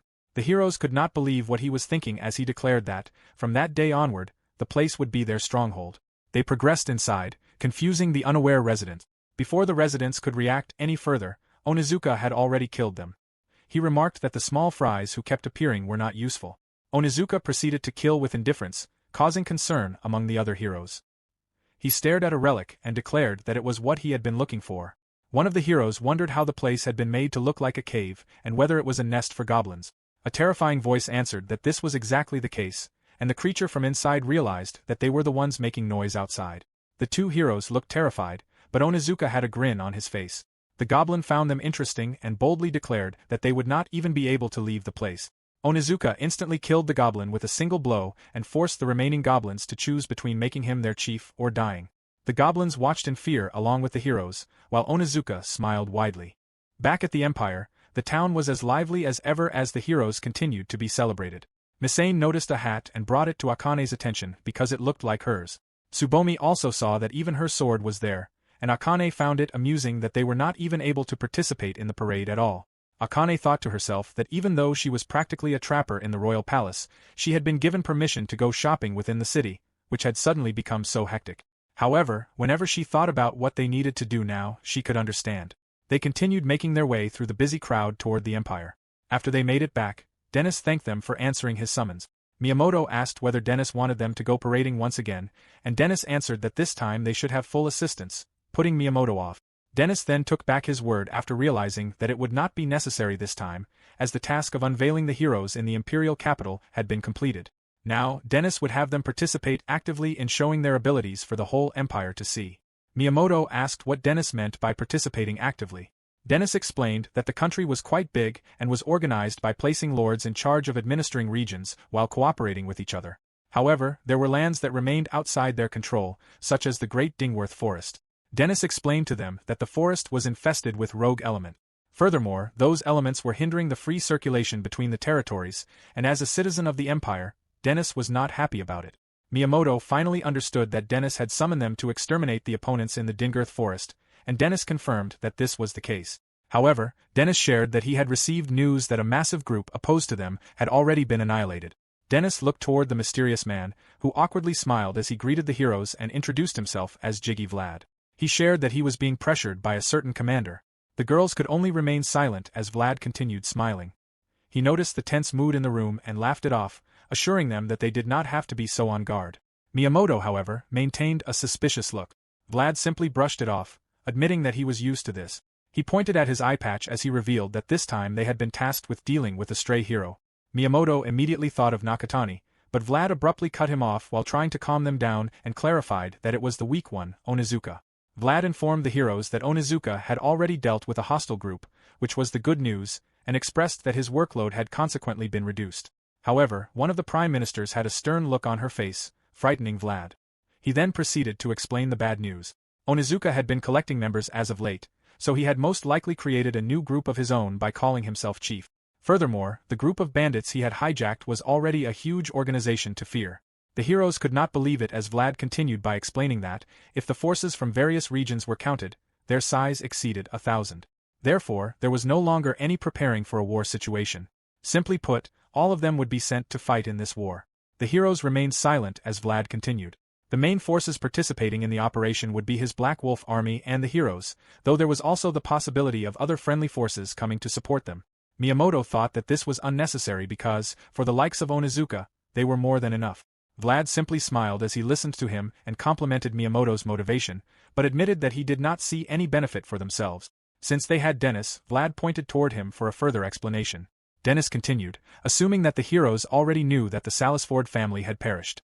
As he had stated earlier, their empire was quite big, and he asked them what they thought could happen if they continued without one of the lords. One of the heroes wondered what he meant. Dennis explained that the talented individual who would settle into the seat had been lost, and that the position required someone with more than enough aptitude and qualifications. Therefore, one of the heroes would be welcomed as a new noble of the Empire Valencia. This sent the heroes into an uproar as they struggled to believe that they would be welcomed as nobles in exchange for defeating Onizuka. Dennis confirmed that this was exactly the arrangement. The offer stirred conversations among the heroes, leaving them with mixed feelings about the terms. Meanwhile, Miyamoto was motivated by the prospect of becoming a noble. Nagisa and Kaido could only remain silent as one of the heroes pointed out that they would have to kill someone to become a noble. Another hero pointed out that this was the reality of the world they were living in, while Misane looked at Akane, who also remained silent. Some time had passed, and the heroes were determined to defeat Onizuka for the sake of becoming nobles. Some of the heroes talked about Mizawa and wondered if she was also infatuated with becoming a noble. One of them believed that could not be the case, as Mizawa was the friend closest to Yukari. Before the discussion could finish, another classmate shared that he had made a promise with some of the guys. Since they did not have any type of entertainment, he thought it might be profitable and fun to make their own playing cards for them to play with. He wanted to become a noble so that he could create a board game with their names on it. He could not perfectly make something with his own capabilities yet, but he was determined to do something about his situation. Hearing this fired up the other guys as well. They continued training tirelessly while Vlad and Roy watched them, reminiscing about how nice it was to be young. Vlad offered Roy a cigarette, but Roy declined because he was on duty. Vlad thought that Roy was so boring. However, Vlad regained his smile as he watched Miyamoto, confident that it would not matter how much effort they put in because, in front of real talent, it was meaningless. He then took his leave. Meanwhile, the girls continued to observe. The scene shifted to the developing kingdom. Nakatani brought up to the twins that he had not precisely figured out what their skills were. One of the twins asked if he desired them and indicated that, if that was his desire, she should give it to him. The guard shared with Nakatani that the power of the twins depended not on a skill but on inherent physical ability. This meant that the girls had moved that fast without using any skills. The guard added that their power seemed like a skill without actually being one. He admitted that he did not know what would happen if absorption were used on them. Nakatani wondered what he meant, and the guard explained that their skill was the sharing of senses between each other, meaning it would not activate if one was without the other. He pointed out that although it might be convenient, it depended on who the skill was shared with. This made Ryan think that, if that were the case, the skill was unique to the girls. The guard clarified that this was not the case and thought that it might be better to stop there, as he believed his own skill should be more useful. Furthermore, Ryan asked what the guard Gray's skill was. Gray launched a punch faster than Nakatani could react. He explained that his skill, Fang Fist, allowed him to add beast fangs onto his fists as support and added that Nakatani's compatibility with the skill should be a good one. Nakatani was certain of this as well, but wondered whether it also increased power. Melia informed him that it was not only that. With the amount of skills Nakatani had, adding Fang Fist would enhance whichever skill was being used. She believed Nakatani could put it to good use. Nakatani then cast Absorption upon Gray and successfully gained his skill. He now understood the extent of his skill as one of the summons received a power-up. Fang Fist had considerable offensive capabilities, although changing the target covered by the fangs allowed it to be used in many ways. If the fangs were put on Onizuka's ogre god, they became ranged attack. If they were applied to Misane's healing magic, the range of healing expanded. Combined with transportation skills, the skill also helped carry more cargo. With this, Ryan believed that the usage range of the dragon techniques would improve. Melia agreed and added that there were many more things one could do with such a skill. The beastmen and demons were getting along fine, and Nakatani asked whether Melia was sure. She expressed that it was actually surprising that it had not been done in the first place. Though hesitant, the twins told Nakatani that they now belonged to him and that they only followed the strong. Gray smiled as he explained that although he did not know whether they had different values from humans, there were many who would be willing to cooperate with Nakatani regardless of that, and this was what Gray believed. Nakatani paused for a moment and resolved that, if he had to give an answer, he was worried about whether it would be within his capacity to handle. Melia assured him that he did not need to worry because this was what they were talking about after all. Meanwhile, the heroes along with Onizuka asked whether everything was fine. Onizuka wanted to know what they were talking about as the goblins tore apart the bandit. They could not freely say what was on their minds as Onizuka gathered his new followers and instructed them to get to it. In Chapter 28, the war was now at its beginning. The knights rode their horses through the vast land, led by Roy, while Vlad called out to him and expressed his concern that they were hurrying too much. Roy suddenly had a grim look on his face as he questioned what Vlad was trying to say. Vlad cheerfully reassured him that there was no need to make such a scary face and clarified that there might be a reason for it. Roy was confused by what Vlad meant about a reason, so Vlad explained that they were practically the most valuable military asset in the Empire at that time. Roy acknowledged that their Black Wolf army was indeed a valuable military asset. Vlad chuckled and admitted that although it was embarrassing to hear, that was not the important thing at the moment, as they were still much easier to handle than the heroes. Roy urged Vlad to get to the point. Vlad explained that since the heroes would end up crushing each other, it would not even matter if they were late. They stopped in their tracks, and Vlad lay relaxed on his carriage while Roy looked back at his men. Vlad continued by referring to Roy as the most remarkable man since the foundation of the Empire, the Minister of Military Affairs. Because of that, Roy had to keep an eye on whoever was acting independently. Vlad added that if Roy was panicking now, it simply meant that things seemed to be going smoothly for them. Furthermore, Vlad wondered whether the strongest would also arrive a little late to the party. Roy suddenly wondered how Vlad knew that, and Vlad responded by taking out his liquor and suggesting that they take it easy for a while. He explained that the heroes they had sent were also outstanding. He believed there was a possibility that the heroes might be able to do something unexpected, though Roy dismissed Vlad's claim as something he did not truly mean. Vlad then offered Roy some alcohol as well, but, as expected, Roy turned it down. Roy remained deep in thought about Onizuka and how the situation had already reached a point where the heroes alone could not handle him. At Onizuka's lair, bandits fell into line as the guard managed who could go inside. One of the men managed to meet with Onizuka and shared that he had heard there was a new powerful bandit. He was about to introduce himself, but Onizuka abruptly cut him off and went directly to the point by asking whether he had any kind of skill. The man eagerly revealed that he had one himself and assured Onizuka that it was quite useful, but he was obliterated into pieces before he could finish. The man instantly died, and one of the heroes wondered what kind of skill he had. It turned out that he had only been able to make a little fire, and his corpse was set on fire. Onizuka was dissatisfied with the level of his skill and compared it unfavorably to magic. He became frustrated with how every single one of them was trash and entrusted the screening to the two heroes, allowing them to do whatever they wanted while the goblins cleaned up the mess. Onizuka asked Suzuha, one of the heroes, what they should do. Suzuha concluded that there was not much choice. Fortunately, instead of killing all the bandits, Onizuka had preserved the organization itself, so they now needed to figure something out. Suzuha wondered whether Onizuka had left behind the ones he thought he could not use. The other hero called Suzuha an idiot and explained that the people outside believed they were the chosen ones. If they heard about this, it would become a mess. He pointed out that Onizuka had now become a monster and wondered whether that was still not enough. Suzuha brought up that he had actually been thinking about something. Putting Onizuka aside, Suzuha asked Wajima whether it would be dangerous if they were attacked by the Empire now. Before Wajima could answer, Suzuha had a grin on his face as he raised another question, wondering whether Onizuka might have left them as leftovers because he thought they were weak. Wajima's eyes widened as he got a hunch about what Suzuha might do.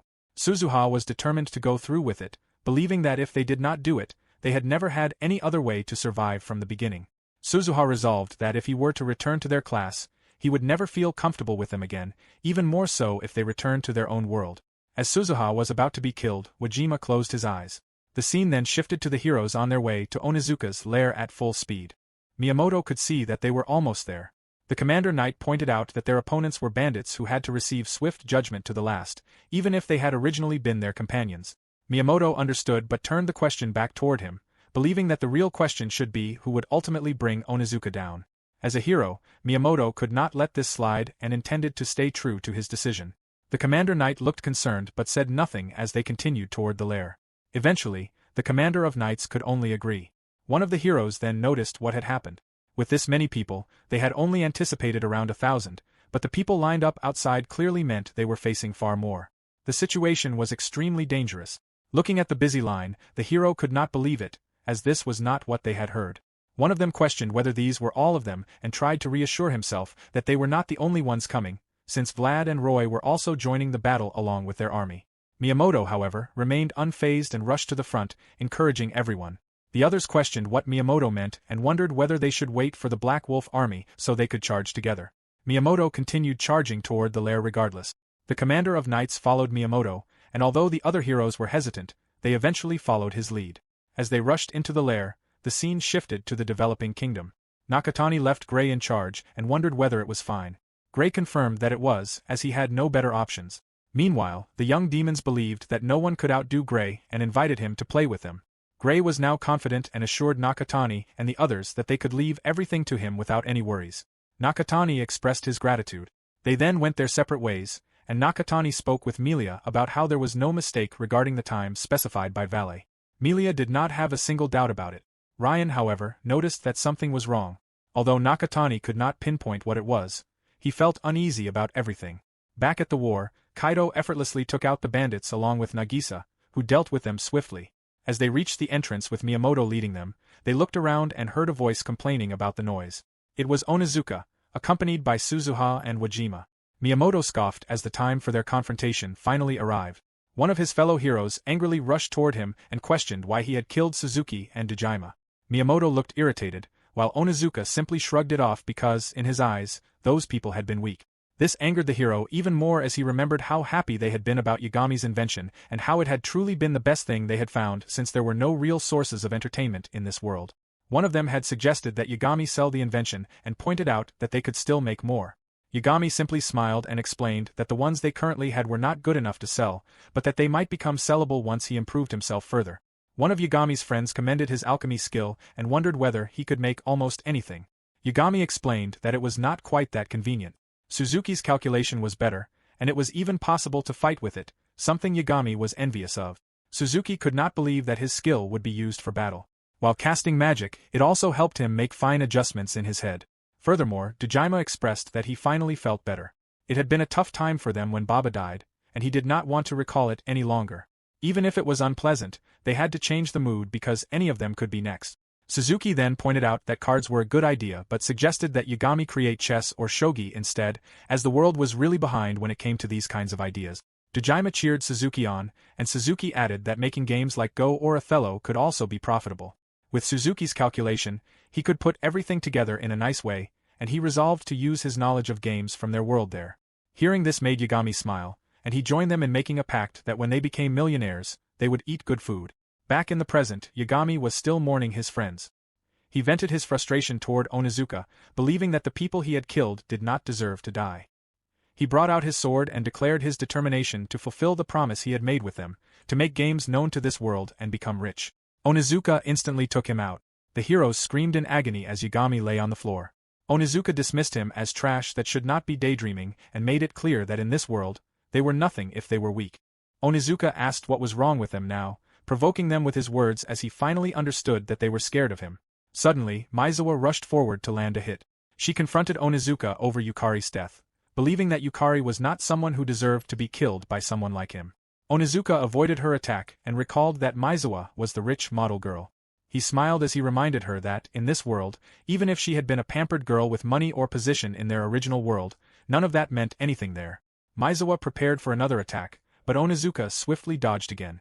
Her fellow heroes looked worried as Mizawa insisted that Onizuka was wrong about Yukari's family circumstances. Yukari had never boasted about her standing, and regardless of being in this world, she had been a strong girl who faced her challenges on her own.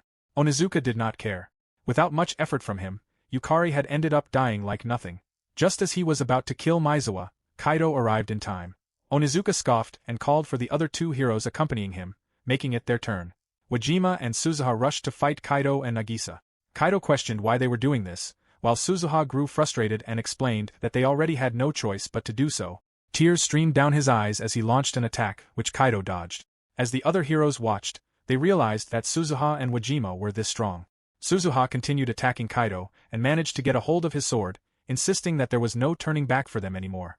Kaido managed to repel his attack and reflected on how, since that day, he had wondered whether their fate had been destined to end up like this. He recalled their original world, where they had not been the type of guys who did commendable things. They had simply enjoyed the moment and seized the day without considering who was watching or what the future held. They had exchanged implicit photos and were happy about how profitable they were, with Suzuha also asking about the other photos from the next class. Onizuka had overheard them and regarded them as criminals. It was at that time that they had fallen into Onizuka's sights.